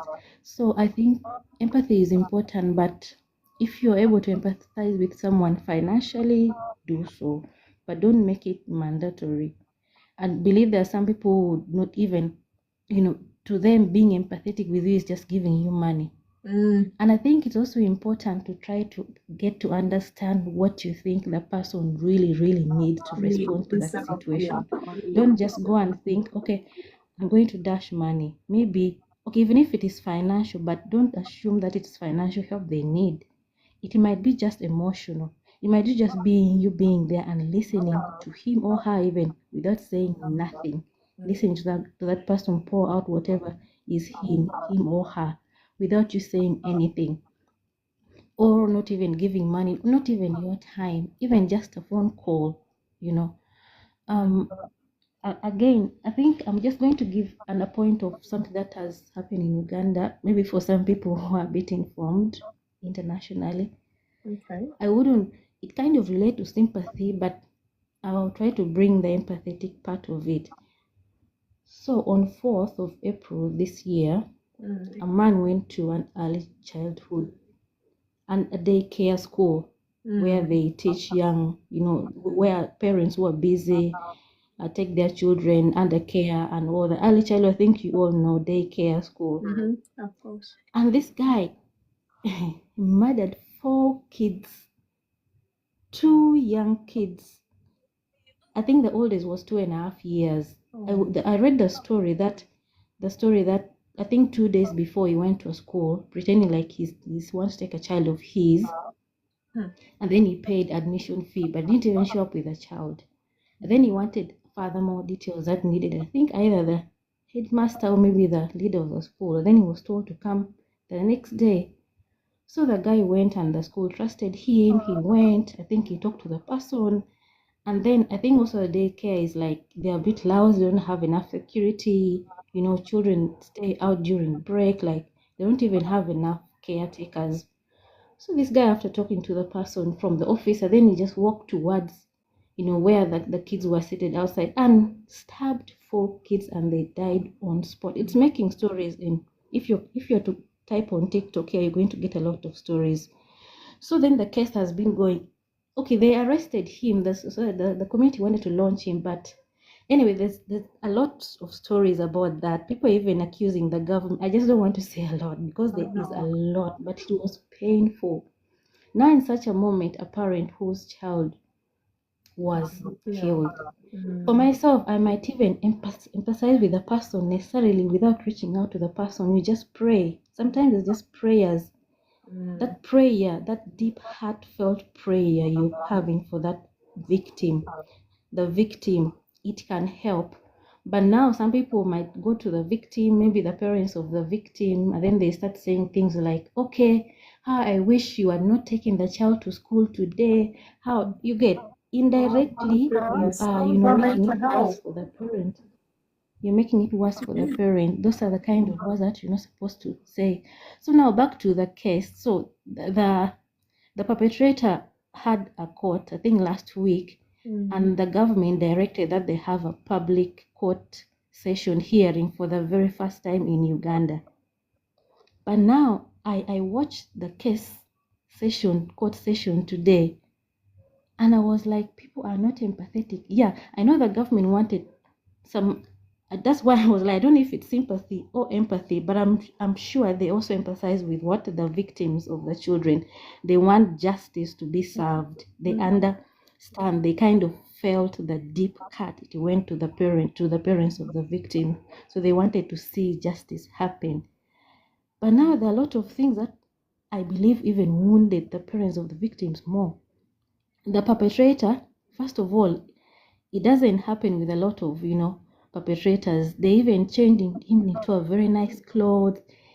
At one point, even I think he got tired of standing. He was given a chair. Then for the, I think the 3 court sessions he has been going to, he's been given water, Orenzori water bottle, like, well, you know, that type of water.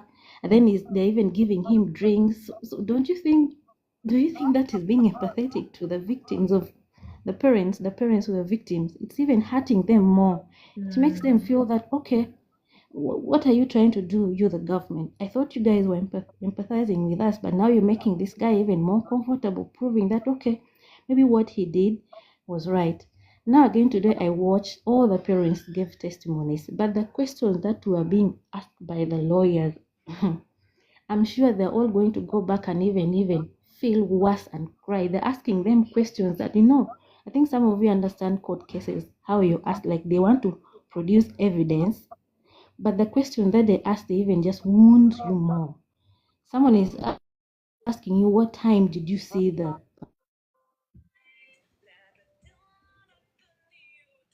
Are you still perpetrator? there, For Shan? how many Goodness.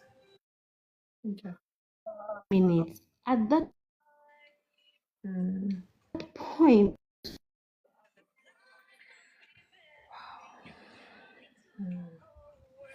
Yeah, I think the network is national, fluctuating. whatever.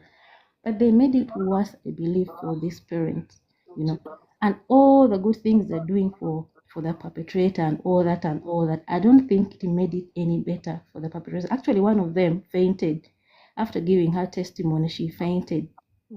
So it goes back to when we are giving empathy, we need to know at what environment, where, what exactly are we going to do, because it might make it worse for someone, not even better. It might even make them regret, you know what, I wouldn't have let you know about it. You wouldn't have come to my rescue. So actually even hurt me. It hurt me that at one point I was even feeling empathetic for this perpetrator, because in my mind this one is going to jail. There also some research that he had mental related issue, because you could even look at him. He has sickle cell.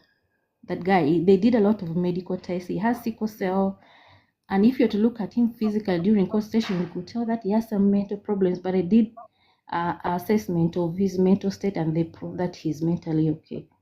But now all these good, treats that they're giving him, in the presence of the victims, the parents of the victims, that makes them feel worse. Yes, they made it a public hearing and all that, the public were present, but I don't think the government made it better for them. So in conclusion, I'm just saying that empathy is important and we need it, but we have to know who, what, where, and how to give it, and at what state. But we also have to be mindful of how the people are being empathetic to are going to perceive our acts of empathy and all that. But I think the best thing to do is just first you being there present, and then you try to understand what they might need you to do, and I'll continually assess if what you're doing for them is really helping them and is going to help them. But if not, just the best thing is just be there for them, present, and just hear them out. But mostly assess what you think they might need, but not immediately rush to think, I'm going to give them this and then it's going to make them feel better. So that's just what I can say about empathy. But we have to be empathetic because it's what we need in the world. Thank you, Chan. Thank you so much. As you were talking, I was just picturing in my mind, and I just have to wear my counseling hat, to be honest with you, because we're not supposed to judge anyone. You have to give unconditional positive regard and all of that. At the same time that those parents or the victims, as you said, they're going through what and seeing that. At the same time, I want to believe the relative of that man too, they were there. They're also crying. They're wondering what possessed the man. So they might be showing empathy towards him as well, because they want to understand what led to him, even thinking that, let alone doing that. So there's empathy on so many levels, regardless of that situation. But I get what you're saying. I mean, seeing it live is like, that person, I think the parents would even rather prefer that person to be slapped a couple of times if they're not sitting properly or something, and then people say, hey, judgment is here, kind of, but it's hard. Sometimes it's very hard. Like this mental what is it, diagnosis or whatever. What if it's wrong?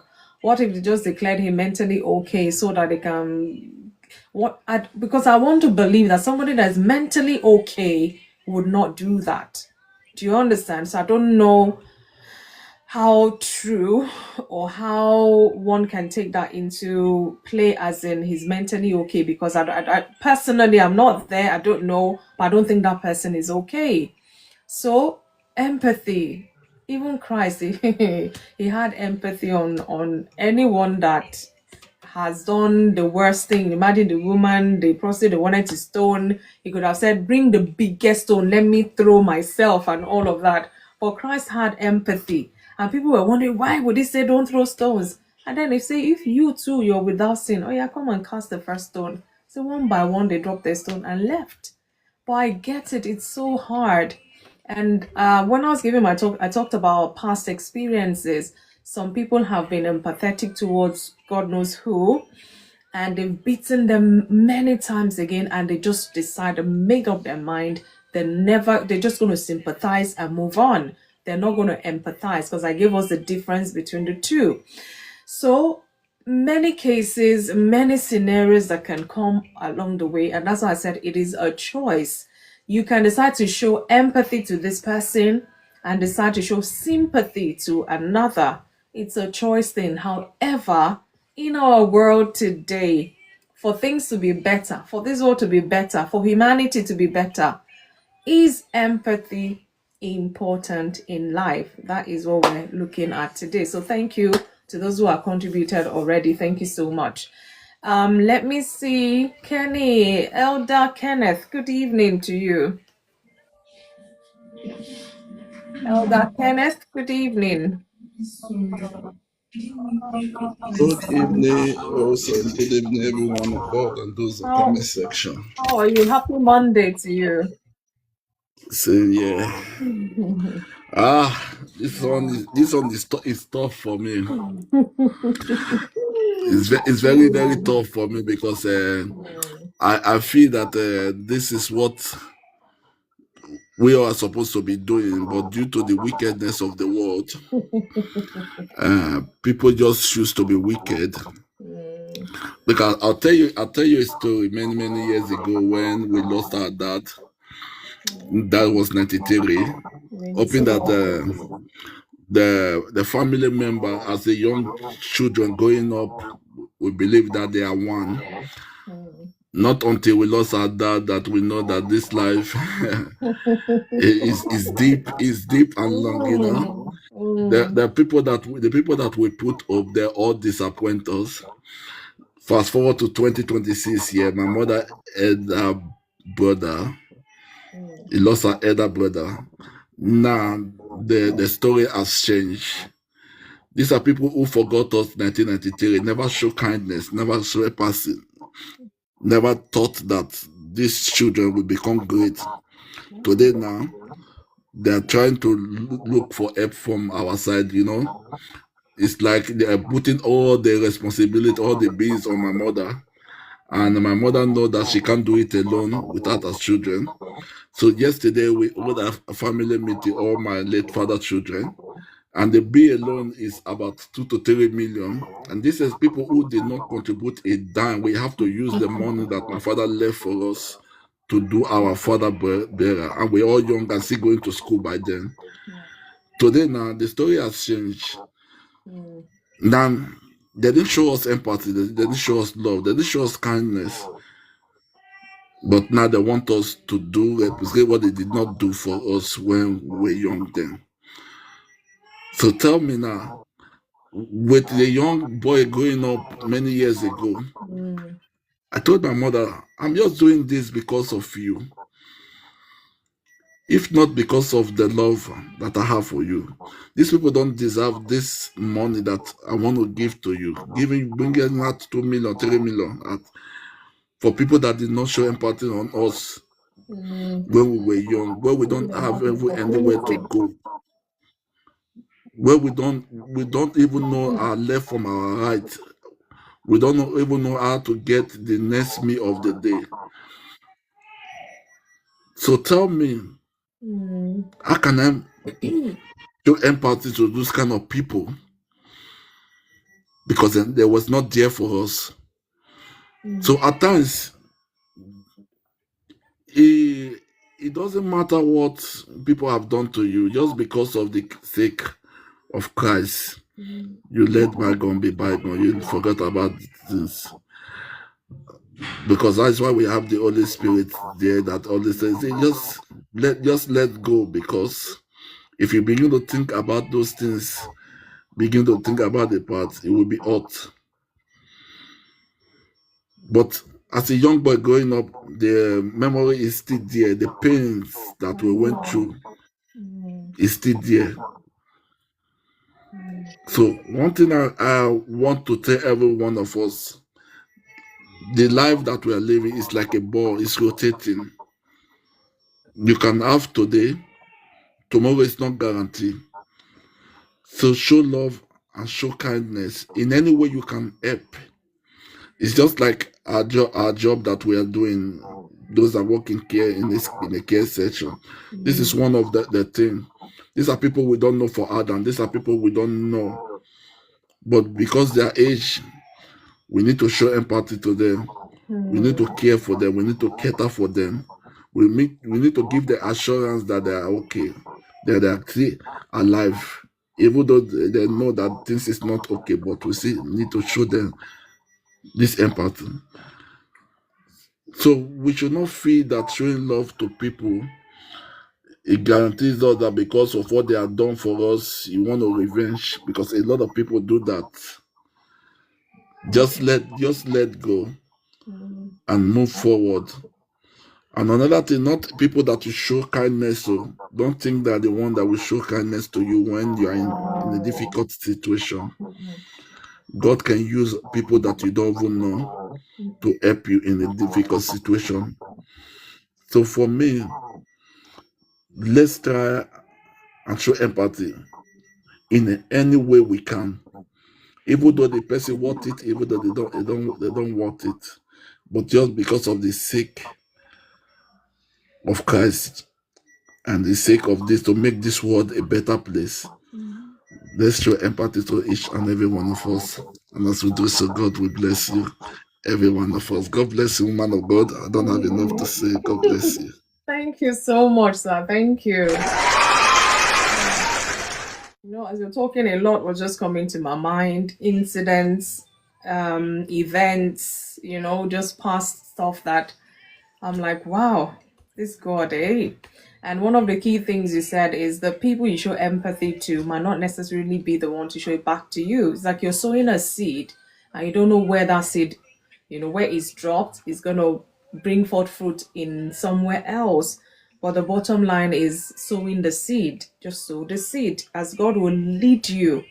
Because these things, you have to be sensitive about it, otherwise is done wrongly, is accepted wrongly, or is not even accepted at all, or it's a very sensitive thing, and you really have to, that's why I say you have to be emotionally sensitive and be aware, such that your empathy is not taken for granted, is not abused, a whole lot of things which I quite get.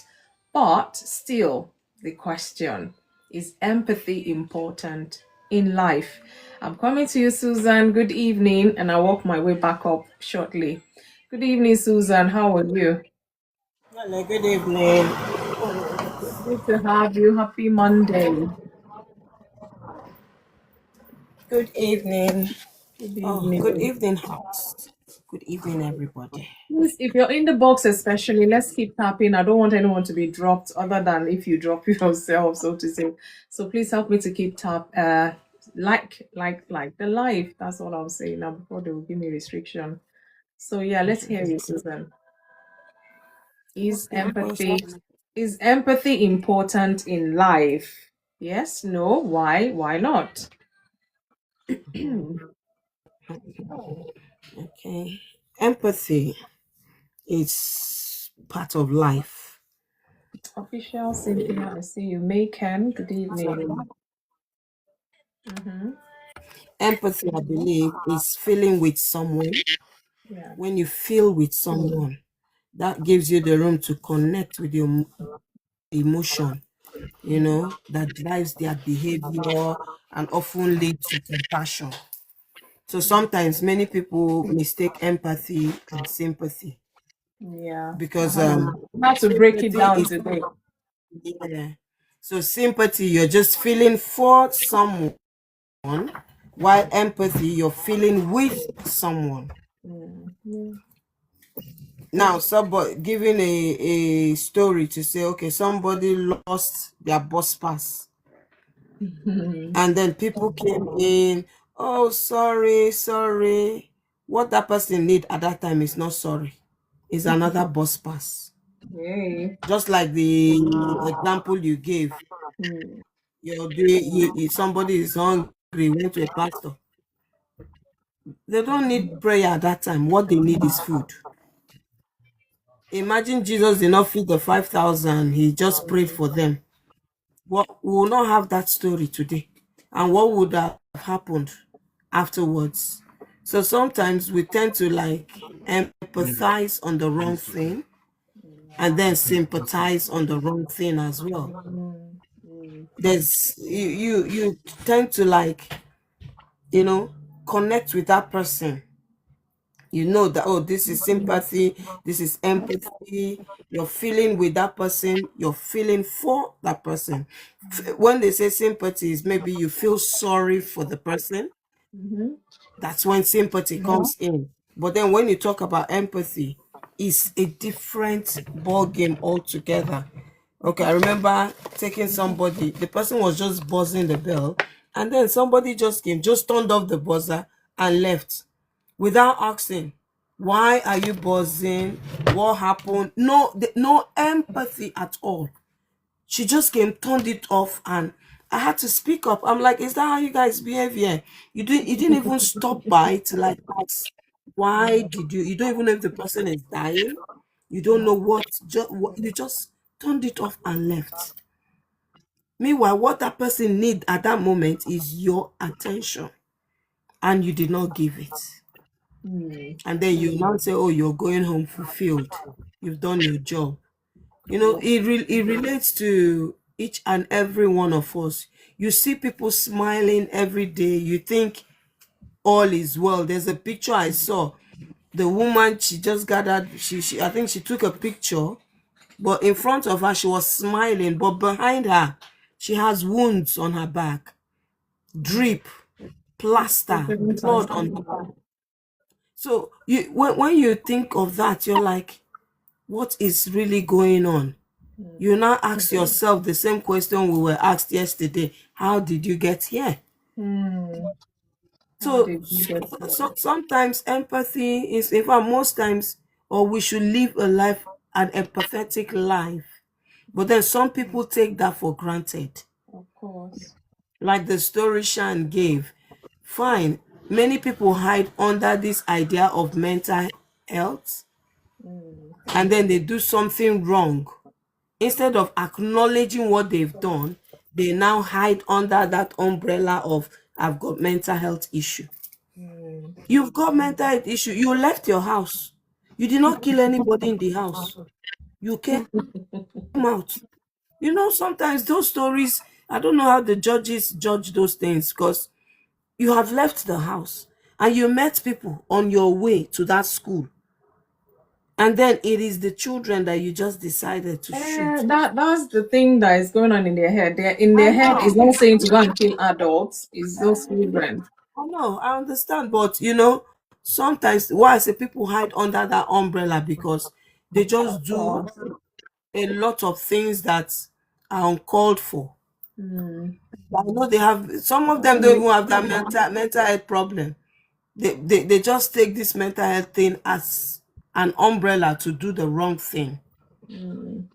But some people, I know they have it. Yes, that's a different story, or that's a different ball game. But like what Shan was talking about, that story. Now you see somebody, I know how you feel. How do you know how I feel?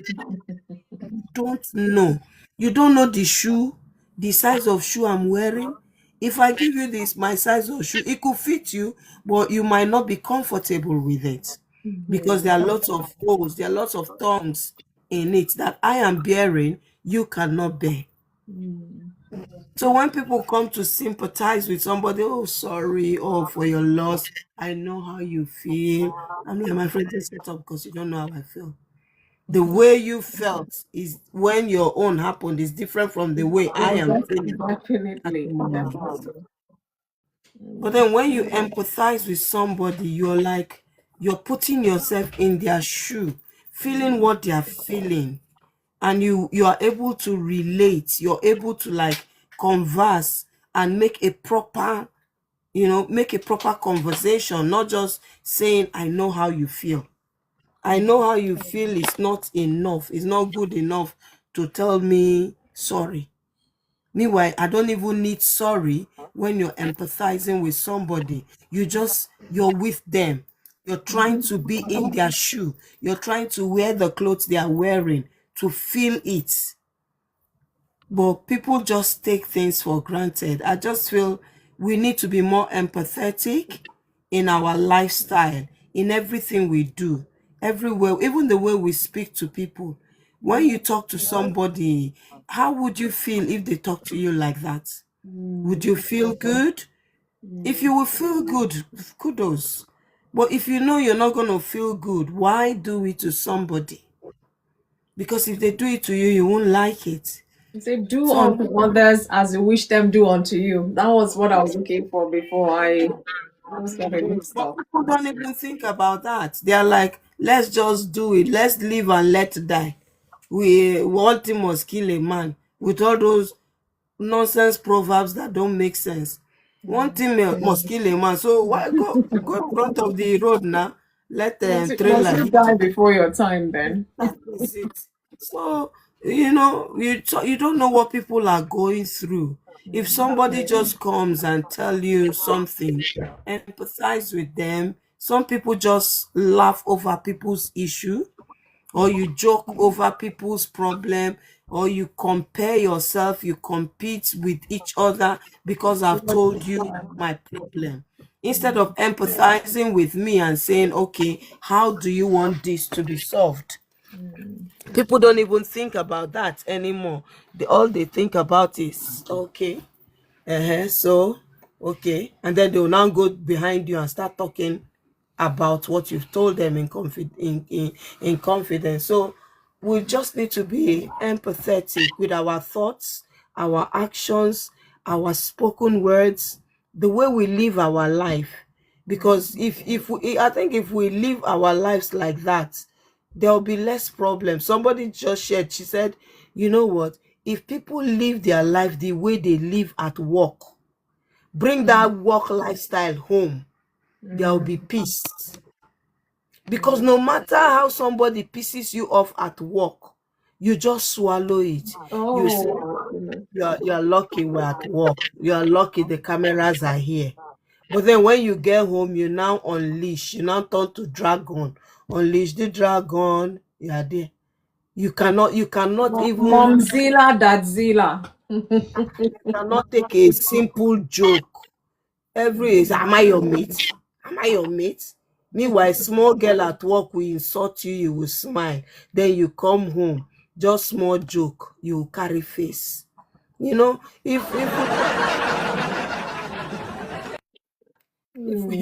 we can live the way we live at work, at home, there will be peace and we'll be more empathetic. Because there are stories you hear about people at work, you're like, oh, oh.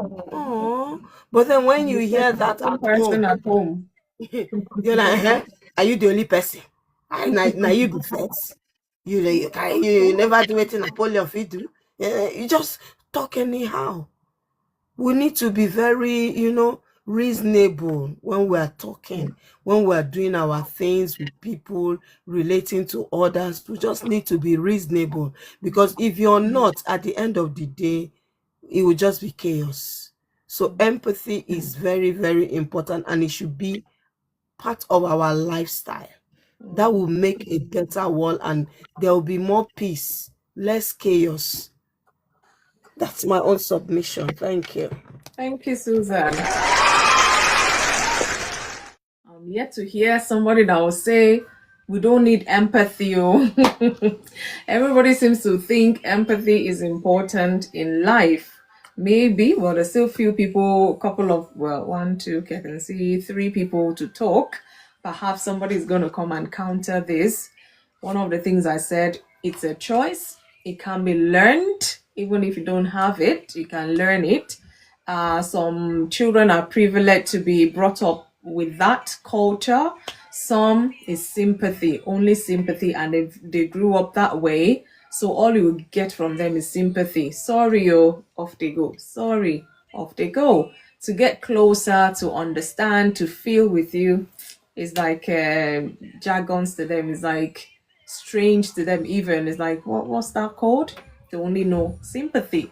But we're talking about empathy today, and is it important in life? Let's hear what Debbie Gazim Gungungun, let's hear what she has to say. Debbie, good evening. Happy Monday to you. 3, 2, 1. Hello, Debbie. Okay, I hope you guys speak. Good evening. I like the way you always do your entrance before you come. That's always me and you. We have to exchange words. What did I do? Somebody has been praying for me too, so let me behave. Good evening, Debbie. Thank you. I hope you're good. What did I do now? What did I do? Did I say you did anything? I'm Good trying to. evening. How is Good evening. work? I've not seen my pocket money for this month, though. Lord, we surely provide.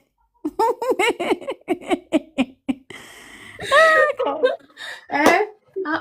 All those fashion designer labels we've been printing and pressing and I want. I sent the account now, Debbie. Where's my? I haven't received alerts. Anyway, the month has not Don't ended. worry. I The am the hopeful. month is still very, very young. I am very hopeful. The month is still very young. You have to be empathetic. I am actually. I believe Mr. Leslie is praying for me, so the empathy is very growing. Yeah. Okay. Okay. So let's behave ourselves then. That's the thing. I Every don't know. time I try to behave myself, I don't know whether it was my husband I was telling or somebody I was telling. I said I think I need to find somebody that'll be praying for me too. But I said Debbie's own is still times two, so my own is not it's not urgent like your own. But yeah, we thank God. well, Yep. Is empathy well, important in life? That's what we're talking about today. We empathy. Is laugh empathy about. what important in life? Yes. I don't think it's important for somebody that Okay. is not living. Wow. Oh, Debbie. They said they are praying for you. What is all this now? Sorry. I comment my reserve. Let me not talk. Let me drink water so I can calm down. For somebody that claimed to be human, created by God, they have the spirit of God, they have the mind of God. Yeah, empathy is important. For the other people, they don't need it. But it will meet them in the front. Wow. But let's be serious now. When it Yeah. comes to empathy, I believe everyone we are capable of having it. Okay. The level we have it might be different based on personality, nature, our experiences, Yeah. the kind of life we've lived, upbringing, and all that. But we all are capable of being empathetic. We all are capable of being empathetic. Some people have to learn to be. Some people is inbuilt. Some they have to learn to. They have to learn to be. They have to do a lot of work. But we all are capable of being, and it's very important we have it, especially the for those of us that call ourselves Christian, Yeah. child of God, follower of Christ, is important. And even if you are not a Christian, as long as you are a human being, you interact with human, you deal with human, you need it. You need it for your everyday life. You need it with everyday interaction with human. You need it. You can be firm, you can be assertive, but that does not mean you should remove empathy from it. Okay. That does not mean empathy is different from how do I put it, from you trying to set a boundaries. The problem with a lot of people is they say, oh, I just don't want people to see me in a certain way. Hello, pray that you are not in that person's position, sha. Well, big prayer. My mentor always says something. He will say the reason God did not answer a lot of people's prayer when they ask for something is not because God is not in their destiny to have it. It's not because God is not merciful. It's not because God don't have the plan to give them. It's just that their mind is so rotten to the extent that God knows that the moment He gives them that thing they are looking for, everybody around them will be So far, their even. footmat. Yeah. Everybody around them will suffer. a lot of people immediately they are able to, they feel they are in a better position, not even just financially now. A woman got divorced. You don't even know what happened. But you that you are in your husband's house, they are giving you one slap here and there, you can manage it. You believe you are better than the other person. I'm sorry, but, oh God. Go on, Debbie. We get the gist. Yeah. You believe you are better than the other person. Yeah. You believe that it's because that person don't know how to do it better. She's not respectful enough. She don't know how to. She can't cook better than you. She can't dress like you do. Hello, marry her husband. Then you will Please, know. auntie, marry her husband, and then you will know. And then you will know. Or somebody is waiting on God for a child. Because you, Debbie, and you are trying to be a Christian here, You are trying to be a Christian. Oh God. The comment my reserve. Because you are not really making money. The only thing you come to do in life is children. You start having children early, God bless you, that's fine.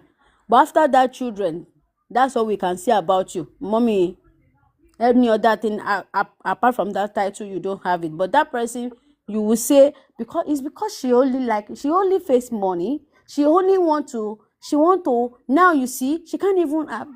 I'm saying this. I'm talking based on what I've heard people talk about life. That's why I'm giving that example. And I look at them like, if God is not merciful, sometimes I actually wish God can permit me for 1 minute to deal with some people. Just for one minute. That's why he has not permitted you. So move That's on. Move on.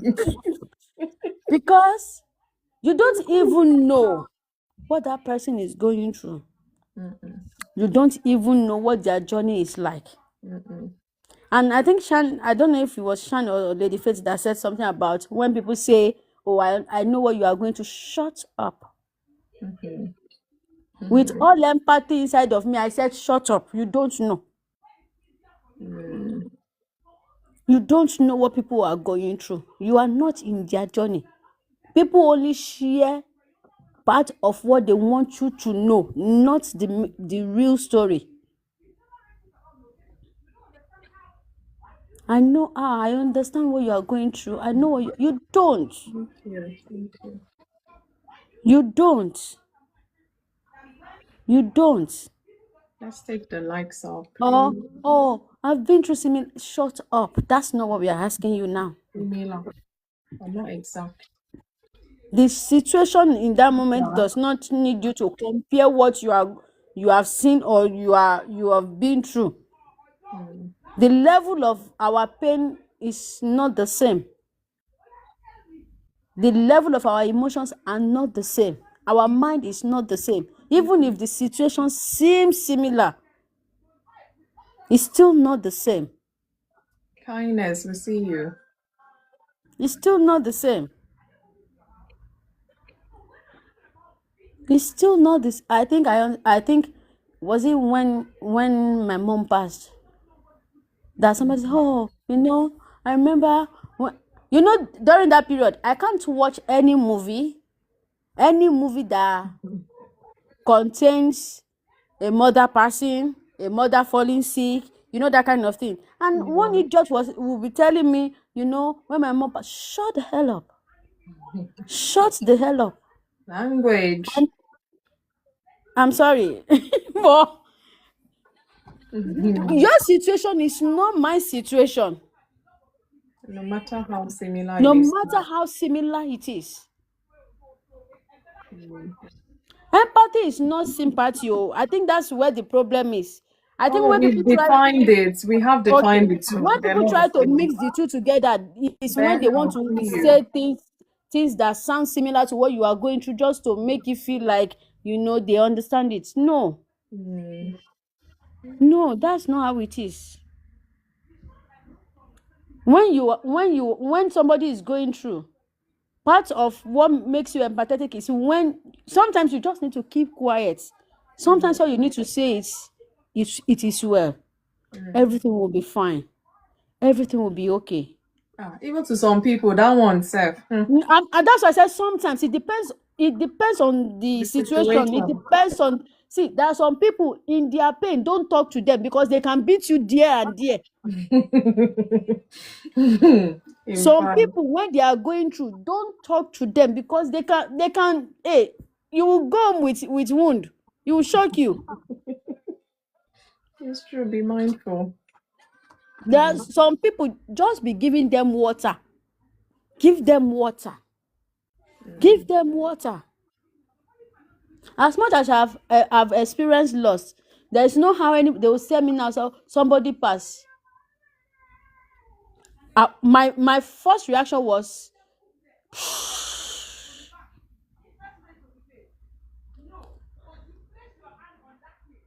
because I would want to see the person's reaction. Yeah, I don't true. want I don't want you to want to throw your hand and say, yeah, and then the next thing I hear in my face is, bah. No. Exactly. That's not the time for you to be a counselor or a preacher. No. That's not the time. As much as we all call ourselves Christian, our faith level differs. And when it comes to losses, it depends. Some people, they've spent money, they've spent everything, and then that person still pass. You that your mother just grew up, she is an elderly, she is grandma and everything. Nothing happened. You didn't waste money. She just fell sick 1 or 2 days and goodbye. You compare your situation to the person that they've nursed sickness for a long time before can you return all the money they've lost? You can't. Is it only money, the trauma, The time, the going the up and down, emotion. maybe from one hospital to another, one Exactly. diagnosis? Oh goodness. Exactly. And then you want to come and say, oh, I know, I can understand, I've been there. You've not been there. May you never be there. Because some people that say I've been there, I understand. If they're actually in that situation, they cannot survive it. They cannot survive it. So, and when it comes to empathy, actually, is what is it called? It requires emotional intelligence. It requires a lot of emotional intelligence. And I'm sorry, in this my little amount of time I've spent in this, I've realized a lot of people don't have it. No. A lot of people don't have it. All right. When it comes to emotional intelligence, a lot of people don't have it. And I'm sorry to say, a lot of adults don't have it. A lot of people you Don't be expect. sorry. It's the truth. We know. It's a reality. It's part of the prayer. Mr. Leslie is praying for me. So Okay. All right. it happens to be that a lot of adults, where you expect that you will meet emotional intelligence, is where you don't find it. You can't find it there. And I'm always disappointed, like, I can't even come to you for advice. I can't even be going through and come to you. Yeah, it does. And empathy is not just when you are in front of the person going through. Empathy is even how you treat their matter, even when they are not there. When they are not there, because there are some people, they will be like, oh, sorry, but immediately you step out, or they step out of that room. Hello, Twe. Radio 101.2. You see, this person, that's them. Sorry, empathy does not require your fakeness. Nah. Empathy is how you treat Room, people I see you. Thank you when for coming. either in their presence or in their absence.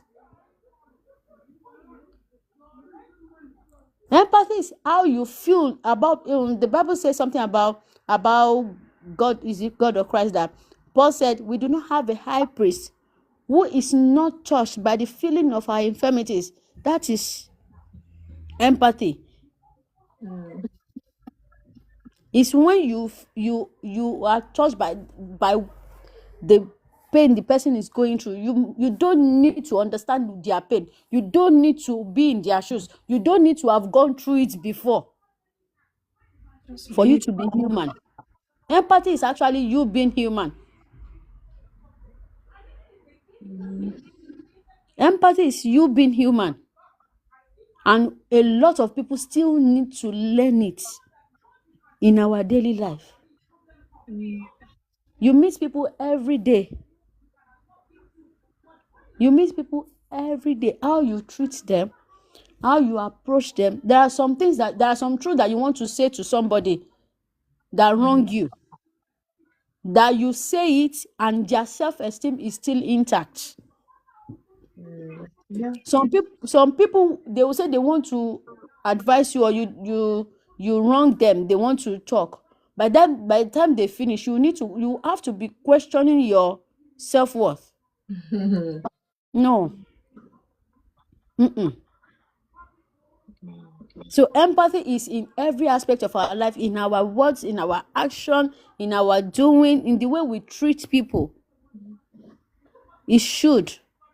It's very, very, very important for human, as a human that knows themselves as human. Even some animals are empathetic. Even some animals. So it's something we all need to learn to live by. It's something we all need to learn to adapt into. If it's not in your nature, please learn it. Yeah, can be Please learned. learn it. And I'm sorry. If you see any child that is not empathetic, go and look at the parents. And I am sorry, those same children that are not empathetic to outsider, they are coming back to you. If you don't train them in that way, they will still show you the same shege they are showing outsider this the shege your heart is sweeting you. They are coming back to you. So we all need to learn it, pass it down, pass it forward, live it. Not just learn it, live it every day of our life. In every situation, not just when people can see you, even when they can't see you, even when they don't even know that you care. May God help us. Amen. Thank you, Debbie. She has taken us up to the north, back down south, and to the east and west of this talk today. Thank you so much for your contribution. We need to know how, when, and all of that. I mean, you have to be emotionally aware, emotionally sensitive. You want to show empathy. Sometimes we show the wrong way and it's not appreciated. Perhaps we need more sensitivity or more awareness ourselves. Some people, they can't even show themselves, gung, like Debbie. They can't show themselves empathy, and yet they want to show to other people. There's no how they will not miss it sometimes. So these things can be learned, like we said. Some people, you just wonder who brought them up. It's like they don't have empathy, they don't have sympathy. They're just like, in fact, it's as good as, I don't want to say they're wicked, in their nature. Or you find out that they learned that as well. So it can be unlearned and relearned, if it's missing, or learned actually, if it's missing in your life. So is empathy important in life? I'm gonna come to now, because everything has been going back and forth.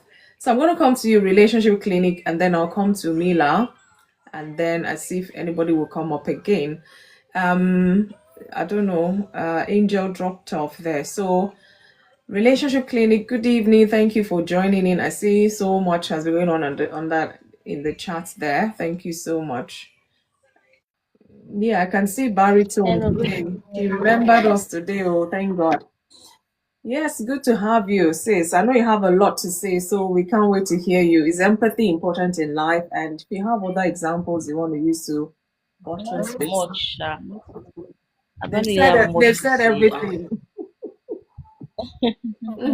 Yes, I'll just say a few things that I think everybody should have empathy. Everybody should have it, even if you don't you don't have it as a character. You just have to learn it Yeah. because there are some situations that you have to have empathy for people because several situations because Mm. even I was mentioning earlier that nurses and doctors, most of them they don't have empathy for patients. Please They, don't they remind me look of at that just the injection, guy. oh. Don't remind me of that injection again. My God. I'm like, is it by force? Yeah, I do get it. Mm. I will even say they should be doing weekly classes for nurses and doctors, reminding them the need to have empathy. Because I if second they that. keep on doing It's true. if they keep on doing those things for those people in those professions, it's very easy. Oh my Because goodness. I've heard of different stories, I've experienced like bad situation myself, and people who supposed to actually, even if you don't, That should be don't their show no, care. that's their thing in life. That is their calling in life. And they're the ones that will Yes, show you. Oh my goodness. In fact. um, the story is plenty. I know. I The story know. is plenty. Okay, so what Debbie said, she was mentioned something about sometimes when people um show empathy to especially those people who lost somebody, like maybe the way they now start expressing themselves. Oh, I know how you feel. Yes, Debbie. And she was like, you don't know how that person feels like. I don't know. But to me personally, I'll be like, in such situation, everybody they're just trying their best to console the other person. It's not like it's not like they have the right words to say at that moment. So whatsoever they say, it's just they are just trying to console the person who is actually going through a difficult Thank you, situation. I sweetheart. know how you feel. They may not really know how you feel, but it's just words of comfort that that's their own methods of consoling that. If maybe somebody lost a friend close to me. Sometimes I'll just be like, what would I tell this person? I don't even know what to say to this person. Like, how do I console this person and all that? So sometimes I will just avoid it, or maybe I'll just like I will be thinking within myself, okay, what will I say? So in such situation, everybody will say, I know how you feel and all that. They may not really know how you feel, but that's just their best way of comforting you. That's just the way they Choice of feel word. like you make the person feel comfortable. So in such situation, we should not actually judge the person who is showing empathy, because that is you may they may not know the best way to express themselves. So that is what I would just have to say concerning what Debbie said earlier. Okay. So I would say everybody, let's try to have this empathy. Personally, I'm learning these things from my husband, because sometimes if, like, for instance, now let me give you a scenario. Maybe I, maybe I'm holding a plate and the plate falls down from my hand. Ordinarily, as a human being, you would like to say, why did you fall that play? Like, what, like, how managed? Were you not careful enough and all that? But my husband, the first thing husband would say, like, I hope you did not injure.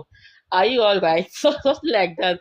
And I'm like, wow. So I was actually learning that from him, because I'm actually I would like to say the direct opposite of his kind of personality, because sometimes I'm like, how did it happen? Did you not look at where you are going to and all that? So Okay. every Let's clap for human your being. husband. Let's clap for him, eh? Thank you, Okay, thank Mila. you. In At fact, least don't okay, let's start thank now. you. Don't let us. Let's just leave it at that. All. Well, thank God you didn't pick Okay, all. Mm. okay. I even saw some videos online of recent. This guy, in fact, they are teenagers. It's like they were coming back from school, and all the children they were trying to help this guy because he was using a wheelchair. They were pushing the boy back home and all that. They say, "Wow, this is actually," because in such situation, most people want to like avoid such person, because this person is actually handicapped. I mean, they say what they call it. This person Less is less. privilege, It's whatever. not less privileged. All sorts of Yes, the, reasons. the, the, Yeah. the person is like that. But these children were showing empathy. to this person, and they were just trying to drive this person home, supporting this boy. I was like, wow, I nearly cried myself. So such things, people around you, show them empathy. Your neighbors, everybody around you. One of the things I'm still learning myself is that before you point a finger to judge somebody, first Somebody. put yourself in their shoes. First try to sympathize with that person. First try to know, like, to feel the pain of that person first. If somebody have done something that is not right, or if somebody is close to you, just try to put yourself in their shoes. I've heard of stories that people had accidents, and you will see passers by rushing to the scene. What are they doing? They are taking a video. They want to have first hand information of what happened in that scene.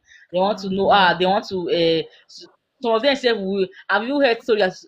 I don't know how true it is, but with the way the country is going, what have we not heard? What, like, how do we say, oh, I don't believe? Because most of these things are true. Most rumors are true. They will go and pick up like those people that they have accidents. You see passers by trying to pick up their belongings, if it's their phone, their wigs, and all that. And I'll be like, I don't understand. Which planet are you both from? How do you people think? Like, is it that people are worse than the devil himself? The devil that actually, like the devil that we are all fighting against. There are some human beings who are worse than the devil, because how can somebody have accident close to you, and the next thing you can think of is to carry your phone and be videoing the scene, videoing the what happened. You don't even, like, you're not even, like, you don't even, like, have any idea of, okay, let's see how to rush this person to the hospital, let's see how to bring this person out. No, everybody will pull out their phones and start recording and post on social media. There was one time a celebrity died in Nigeria. I believe some of us will know him. He's not, I've forgotten, John Paul, Pope, something like Pope is part of his name. We saw a lot of videos of people that videoed him. They want to be the first. I was there when it happened. I'm just like, as I will not got to this stage whereby human life is no longer valued. That you want to, your content that you are creating is now more important than that person's life. That person is struggling to survive, and what you are concerned about is how to take the how to post the latest content. I just say, let everybody have this spirit of empathy. Everybody, we should keep on learning it every day. Keep on learning, because there are some situations that will require you to have empathy on some with people around us. Yeah. So that is just my take. Oh, I think Debbie said something though. You remember? She said there's never the right words to say in that kind of situation. That's why it's acceptable to watch. Okay. Yeah. Okay, well done to your husband. We need more Nigerian men like this. Thank you, sir. Thank I you, think that's my relationship. take. Okay, thank Yeah, you, that's relationship my clinic. take. Yeah, thank you.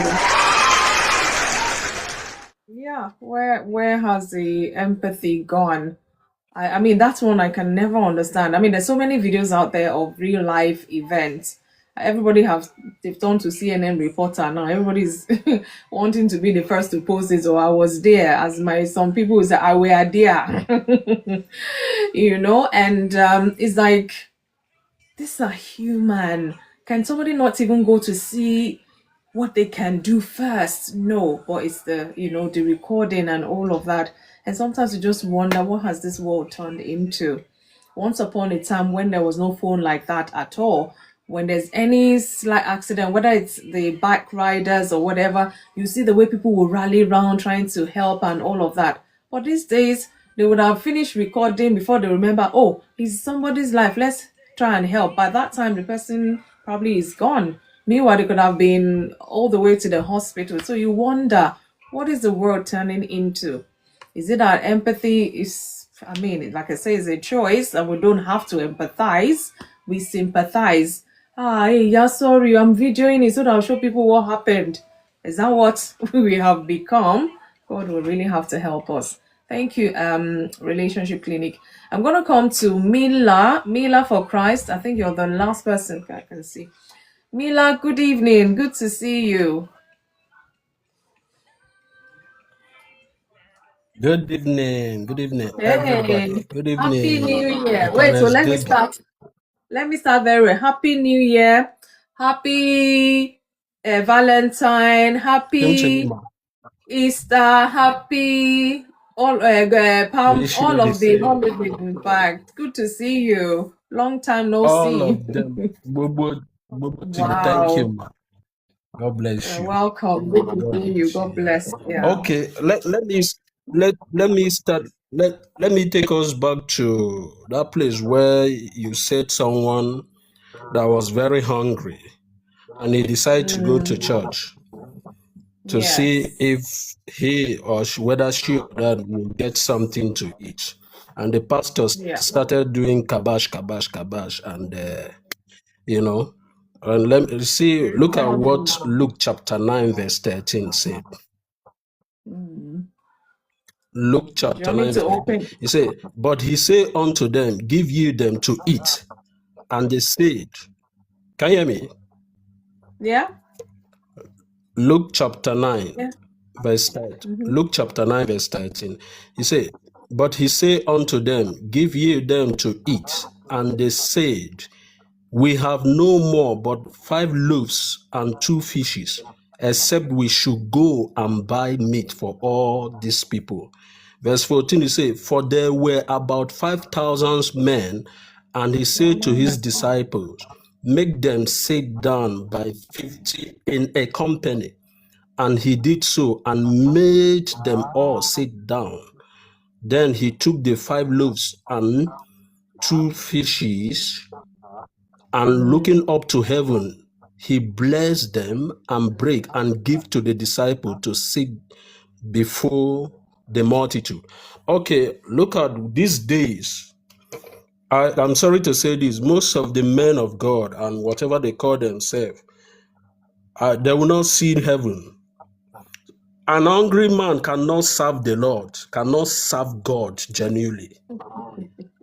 You understand? So what that pastor should have done first to show empathy to that guy, whether it's 5 naira or 10 naira. "Oh, I'm sorry, I've not eaten. Take this one, go and eat first." You understand? So Yeah. it's very, very important in everyone's life. That is what Jesus did. He showed empathy to these people.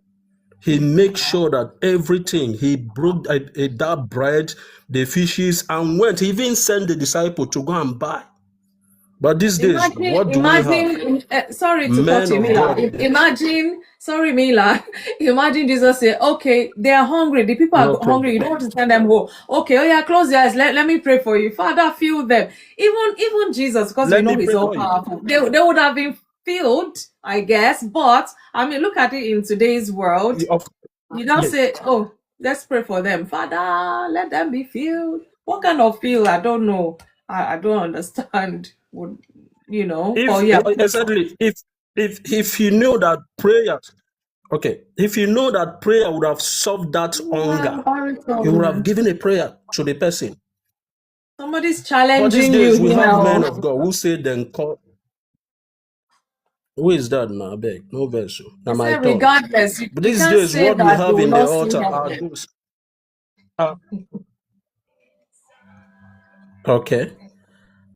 These days, what we have are those who are deceivers in the altar, who call themselves. God didn't even call them. You understand? And that's So empathy is very, very important. It was because of empathy Christ sacrificed himself to die and pay for the price of our sin. These days, some people, like I said before, some people, they have everything. But to bring out 1 naira and help people around them is difficult. They feel like, let me buy with that thing I have. That's why sometimes you see God don't want to bless people. Not that we pray and God doesn't hear our prayer. He heard our prayer. But because he feel like if I give you this thing, you will become you will be the society, the people around you will not benefit it from that. And you will feel like you're a God. That's why sometimes some prayers are delayed for God to know what you will really do if he blesses you with that thing you're asking for. It's very, very important we show empathy to people around us. Though sometimes You may show empathy to some people, but it becomes issue to you. Then while you're showing empathy, you need to ask for direction. You need to ask for spiritual direction so that you will know who will not be an Blessing. obstacle to you. Maybe you're helping that person and it turns out to be a disaster to you, because we've seen so many people helping people and it turned out to be an issue. Even some their life were taken because of helping that people. So you must be guided by the Holy Spirit. You must ask God, should I do this thing? Then walk with the Holy Spirit so that you will know who to bring, who to help, and who not to help, so that your life also will be saved. Because these days, the society is very wicked. We don't know who is who. You don't know who you will help, and it turns out to be a problem to your home. And I pray God will help us to be careful. As the Bible says, be careful for nothing. We must have to be careful for nothing. While you're trying to help, be careful. While you're trying to do whatever you want to do to people, you have to be careful. Empathy is very, very important to all of us. And I pray God will give us that grace, that spirit to continue doing what He wants us to do, so that on the last day, we will all see heaven. Thank you. That's what I have to say. And I'm inviting you all. I'm inviting you for my wedding, May. Yay. If you are in Nigeria, please come and be part of us. Congratulations. Don't worry, if I have my way, I'll come and sing the couples dance. I'll come and sing a romantic song for you guys to dance to. Congratulations. Like God what bless song, that like day. Smokies? Thank you so You much. say? Thank you. Please come. Delta State, you sing Smokies for us. Oh, how about good, Abi? Which one? Hey, I'll sing Chike for you. I'll sing Roju for you. No problem. Congratulations. Hey, we can't wait. Oh, well done. Thank you so much. So I think you're the last person to check. Leslie, you wanted to say something before I begin to round up? Yeah, I just wanted to jump on a point that Debbie made. You know, when people can train their children to be, not empathetic and think it's a good thing, and then don't know that child will do it to them at some point. Oh, And I've actually seen that. I've seen that. We had a neighbor years ago. She had a mental breakdown. My wife went to help her out. Really helped her to the point where she even helped her with church. Helped her get on her feet. But for some reason, looking back, and we found out later on there could have been some envy. For some reason, when this lady was helped and everything, you would think that the response would have been, thank you so much and everything. This person got the help, got the support, got the carers and everything to see her. What did she do? She responded by being very nasty, very difficult. And then now use her own child to be difficult to us. We just left it like that. Eventually we just kept our distance and everything. And then when the daughter started misbehaving, we were like, your daughter is doing this to people and doing it to us. So this mom be like, no, she's a small girl. What is it? Leave me alone. You just can't even mind your own business. Okay, we just left it. Do you know that this woman's daughter, years later, kicked her mother out from where she lived? Wow. Kicked her mother out from where she lived. Full circle. She's only a child, though. I mean, let her. That's what people were saying. And all the people just like, because her own daughter kicked her out. We're like, is it not the same daughter you were saying that, leave her alone? It's her own daughter kicked her out from where she lived. Maybe I would say, people must be careful that when people do you good, when people are good to you and they're kind to you, don't do them bad. Don't be nasty, and don't use your children to be not, because those same children, that thing they are letting them to do to people outside, they will come back and do it to you in the house. I don't know why these people don't learn these things. But I've seen that. I couldn't believe it. Her own daughter kicked her out from her own home. It's So like people have to like be they very say, what careful. you sow is what you reap, kind of. You have to be very, very careful.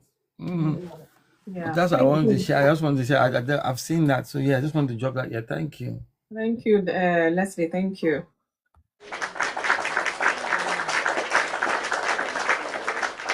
Thank you, A13. Thank you so much. I've been posting my tongue twister so that you people will not come and say what. And I think everybody's still awake now. At least the day is not too, the time is not too bad. Let me see if I can find to post it again. So let's be practicing whilst we begin to round up this talk today. So I think majority, well, almost everyone says empathy is important in life, and I agree so as well. No matter the level at which you may not have it 100%, but you need it. And we've identified that empathy, sympathy, they're not the same thing. They're not the same thing. It's one thing to just, see what's happening to the person, and it's another thing to actually feel with them. I know it's hard, but I mean, maybe choice of words, that's how we can understand what you think they're going through, and be mindful, because words are powerful. Words can make, words can break. We don't judge. They say we don't judge, we listen. We don't judge anyone. And in a way, yeah, I agree. Mila's dropped off. What Baritone said, I agree. It's not our place to judge anybody or to condemn anyone to hellfire or whatever it is. Let God be the judge. And we just do our part and leave the rest. God would judge everyone according to their works. Every man will give account, at some point, of how they live this precious life He's given to us all. So we're not here to judge anyone, but at least we've been able to establish the fact that empathy is needed. It can be learned. It's taught to children supposedly as they're growing up. But we all know that, even parents, they have their own baggages they're carrying. And if this thing sometimes is not addressed intentionally, tendency is that our children would just grow up with some sort of sympathy for people, not really empathy. And empathy is deeper than sympathy, as far as I'm concerned. We've given loads of examples that almost bring tears to your eyes. We've talked about past experiences might have taught people not to be empathetic anymore, or to limit how they show it and all of that. Yes, so search yourself, really, what you're about to give. If it was given to you, would you be okay with it? So maybe that's a yardstick to which we can give empathy as well. I don't know. But the long and short of it is, empathy is important in life. And for us as individuals to live a fulfilling life as well, we need to show this to others as much as some people don't even have empathy for themselves. And then you want to come and start chasing them, they don't have empathy for people. Imagine that. So we need to learn how to empathize with ourselves first. And then it's what you have that you can give, actually. If you don't have it, it might be hard to give. Except now, as an adult, you're learning it. You can learn it, really. Maybe you should go home, reflect more about it, read more about it, find more ways you can show empathy towards, because there's so many situations that empathy will be needed in people's lives, and see how you can be a blessing to somebody. For someone, it could just be you sitting there and just listening. For somebody, all the empathy they need is just a hug. For somebody, all the empathy is for you to say, take this token. There's so many ways. All you can do is give them a surprise, the things they thought, as much as it lies with you, that you can part with, if you have to, in terms of finances or cash or whatever it is. And some people, all they need is just listening ear, for you to just be there to listen. You don't have to say anything, you don't have to bring any words together, just listen. That's all the empathy they might just need from you. So thank you all so much for your contributions. I appreciate every single one has contributed today. Leslie, thank you. Sean, that has dropped off. Faith, I see you. Thank you so much. Shan as well. Oh my goodness, you, this lady, you never cease to surprise me. Relationship Clinic, thank you. Elder Kenneth, thank you. Susan, Elder Debbie Gazan, Gungunga, thank you. Thank you so much. A13, I say thank you. So we're going to round off with our tongue twister for today. Please do not drop off that box. If you stayed in the box to give submission, see now somebody is trying to drop off. Yeah, thank you. So, I'm not calling anybody, whoever is ready, because I've been posting it since for you to practice. Whoever is ready, or if you're there listening, you want to do this bit for us, tongue twister, you can come up, send an invite, we'll bring you up, because you have to get your gift if you say it right. Don't come and be posting the thing. Faith, if you post that thing, honestly, I will not be empathetic towards you. Don't come and post 3 times. No. The rules are you have to say it 3 times without blabbing, as fast as possible, as clear as possible. 50 friendly feelers felt 50 furious feelings fearlessly. And that's it. Say it 3 times without blabbing, fast as possible, as clear as possible, and then we'll see. You can get the gift for today. So Leslie, are you going to open the floor because you're on the top box? Or is it Debbie from the bottom box? Or Shan in the middle box? So who is ready? 3 times without blabbing. People, let's go. So we can go and sleep on time today. So that you will say I didn't contribute now. I'll do my own now because I need to jump. Okay. Okay. Go 50 for it. friendly feelers felt 50 furious feelings fearlessly. 50 friendly feelers felt 50 furious feelings fearlessly. 50 friendly feelers felt 50 furious feelings fearlessly. Yay! Wow, I'm impressed. I don't know who's going to beat that. Thank you. Leslie, well done. Even me, I'm proud today. Not that I've not always been proud, but Thank you. Shan, are you ready? Or you're still... Thank you, Debbie, for the clap. So that means you're ready. Debbie, you can take it up. Let me repost it. Who is ready? 3 times without blabbing, as fast as possible and as clear as possible. You're welcome, Leslie. Thank you. Why you Let's calling laugh. my name?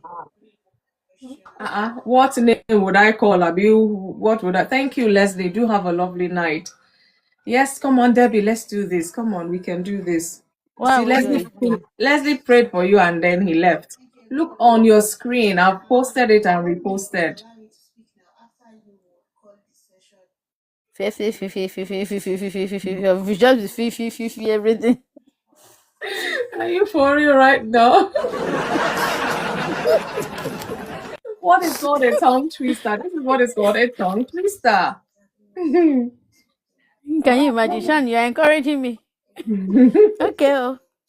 Let me even say 50 friendly feelers felt 50 furious feeling fearlessly. 50 friendly feelers felt 50 furious feeling fearlessly. 50 friendly feelers felt 50 furious feeling fearlessly. Hey! That's it. Oh my goodness. Oh, Oh can my you goodness. see? This one I nearly I'm chopped my proud of head me. off. Eh? I'm proud of me. So when I first went, I was like, what are we doing with 50 Shades of Grey? I was like, okay, Debbie, repent. It's not that. It's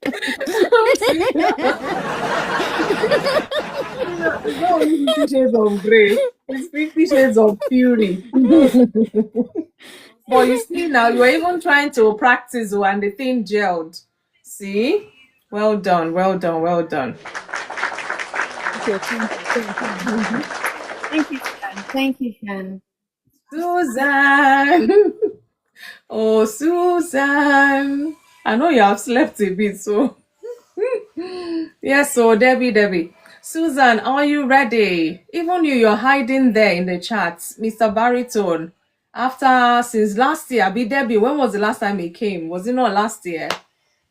It is well. Thank you for stopping by. We really I don't know appreciate where you you. went to. I shan't believe you went to look for money. The only thing I'm waiting for is my share of the money. That's the only thing I'm Okay. waiting for. Okay. So The only belief I want to have is that he is gathering money, which is fine. Is my share of that money. Okay, all right. See, even he is laughing. Elder Kenneth. Hey, Elder Kenneth. Come and show us the way elders do these things. You know you have to unmute so that we can hear you. 3 times without blabbing, as fast as possible. Relationship clinic, don't be quiet on me. After all this talk about empathy, I say I want to laugh. All I need from you now is to laugh. So be empathetic towards me, yeah? Relationship clinic, I'm waiting. Faith, you're still there. Don't tell me you're sleeping already. You're not available, Elder Kenneth. Hey, we can see you. He's not available. Let me not bite my tongue. No, you will not bite your tongue. Make sure you have a cup of water close by you.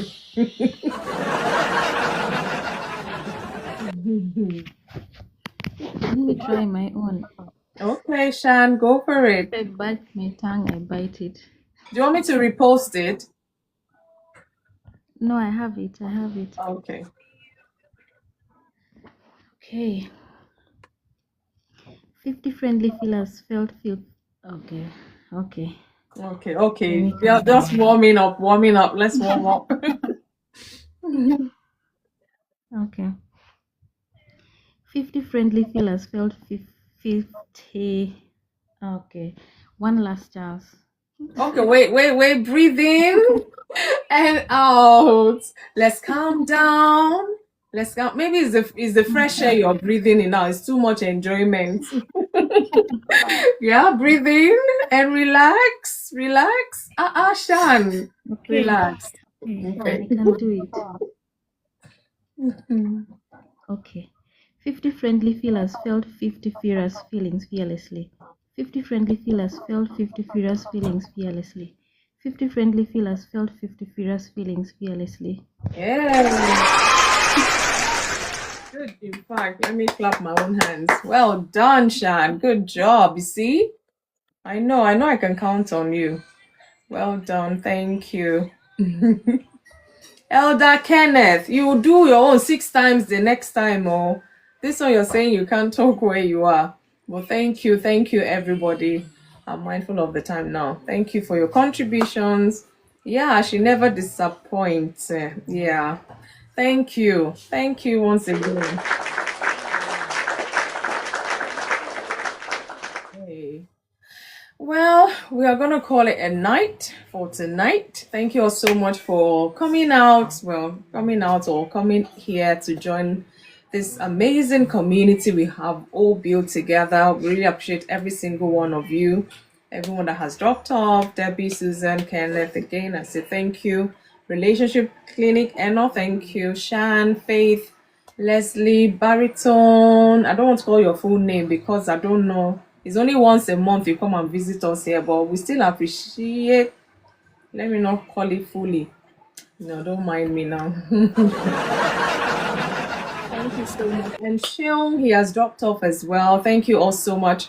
A13, gracias. Gracias to you. Honestly, thank you so much for all the likes, taking it up. It's not funny. Is it funny? Thank you all so much. I really appreciate all of you. It's the start of a week. I wish you well the rest of the week, the rest of the month. Enjoy April. Be empathetic towards yourself, to other people. And if you're not, we've said a lot today, you would have picked 1 or 2. You can learn it, let it be a new way of life. Because you want to see that change, put in the effort and pray that God will crown your effort as well, so that other people can show empathy to you when you need it, especially when you need it. We'll be here again. Thank you. I don't want to talk. We'll be here 8 p.m. Thursday when we talk about marriage talks, marriage issues, why are couples divorcing because of that particular issue. Let us come and talk about it, find ways out. Let's sit down and talk some more about it, and God helping us, we'll continue to enjoy our marriage relationships. I'll see you 8 p.m. UK time by the grace of God on Thursday, God willing. Guys, I love you so much, and I'll leave you here tonight. So please enjoy the rest of the week. So those going to work now, we release you now. Go to work, please. Don't overstress over. Do your best and leave the rest. Thank you all so much. Have a lovely night rest. Good night, everybody. Let the dawn of a new day bring understanding. Yes, thank you, Susan. Thank you. Can you see those people up there? Thank you. Blessing Imana. I see OBC. Thank you so much. Have a wonderful night, everyone.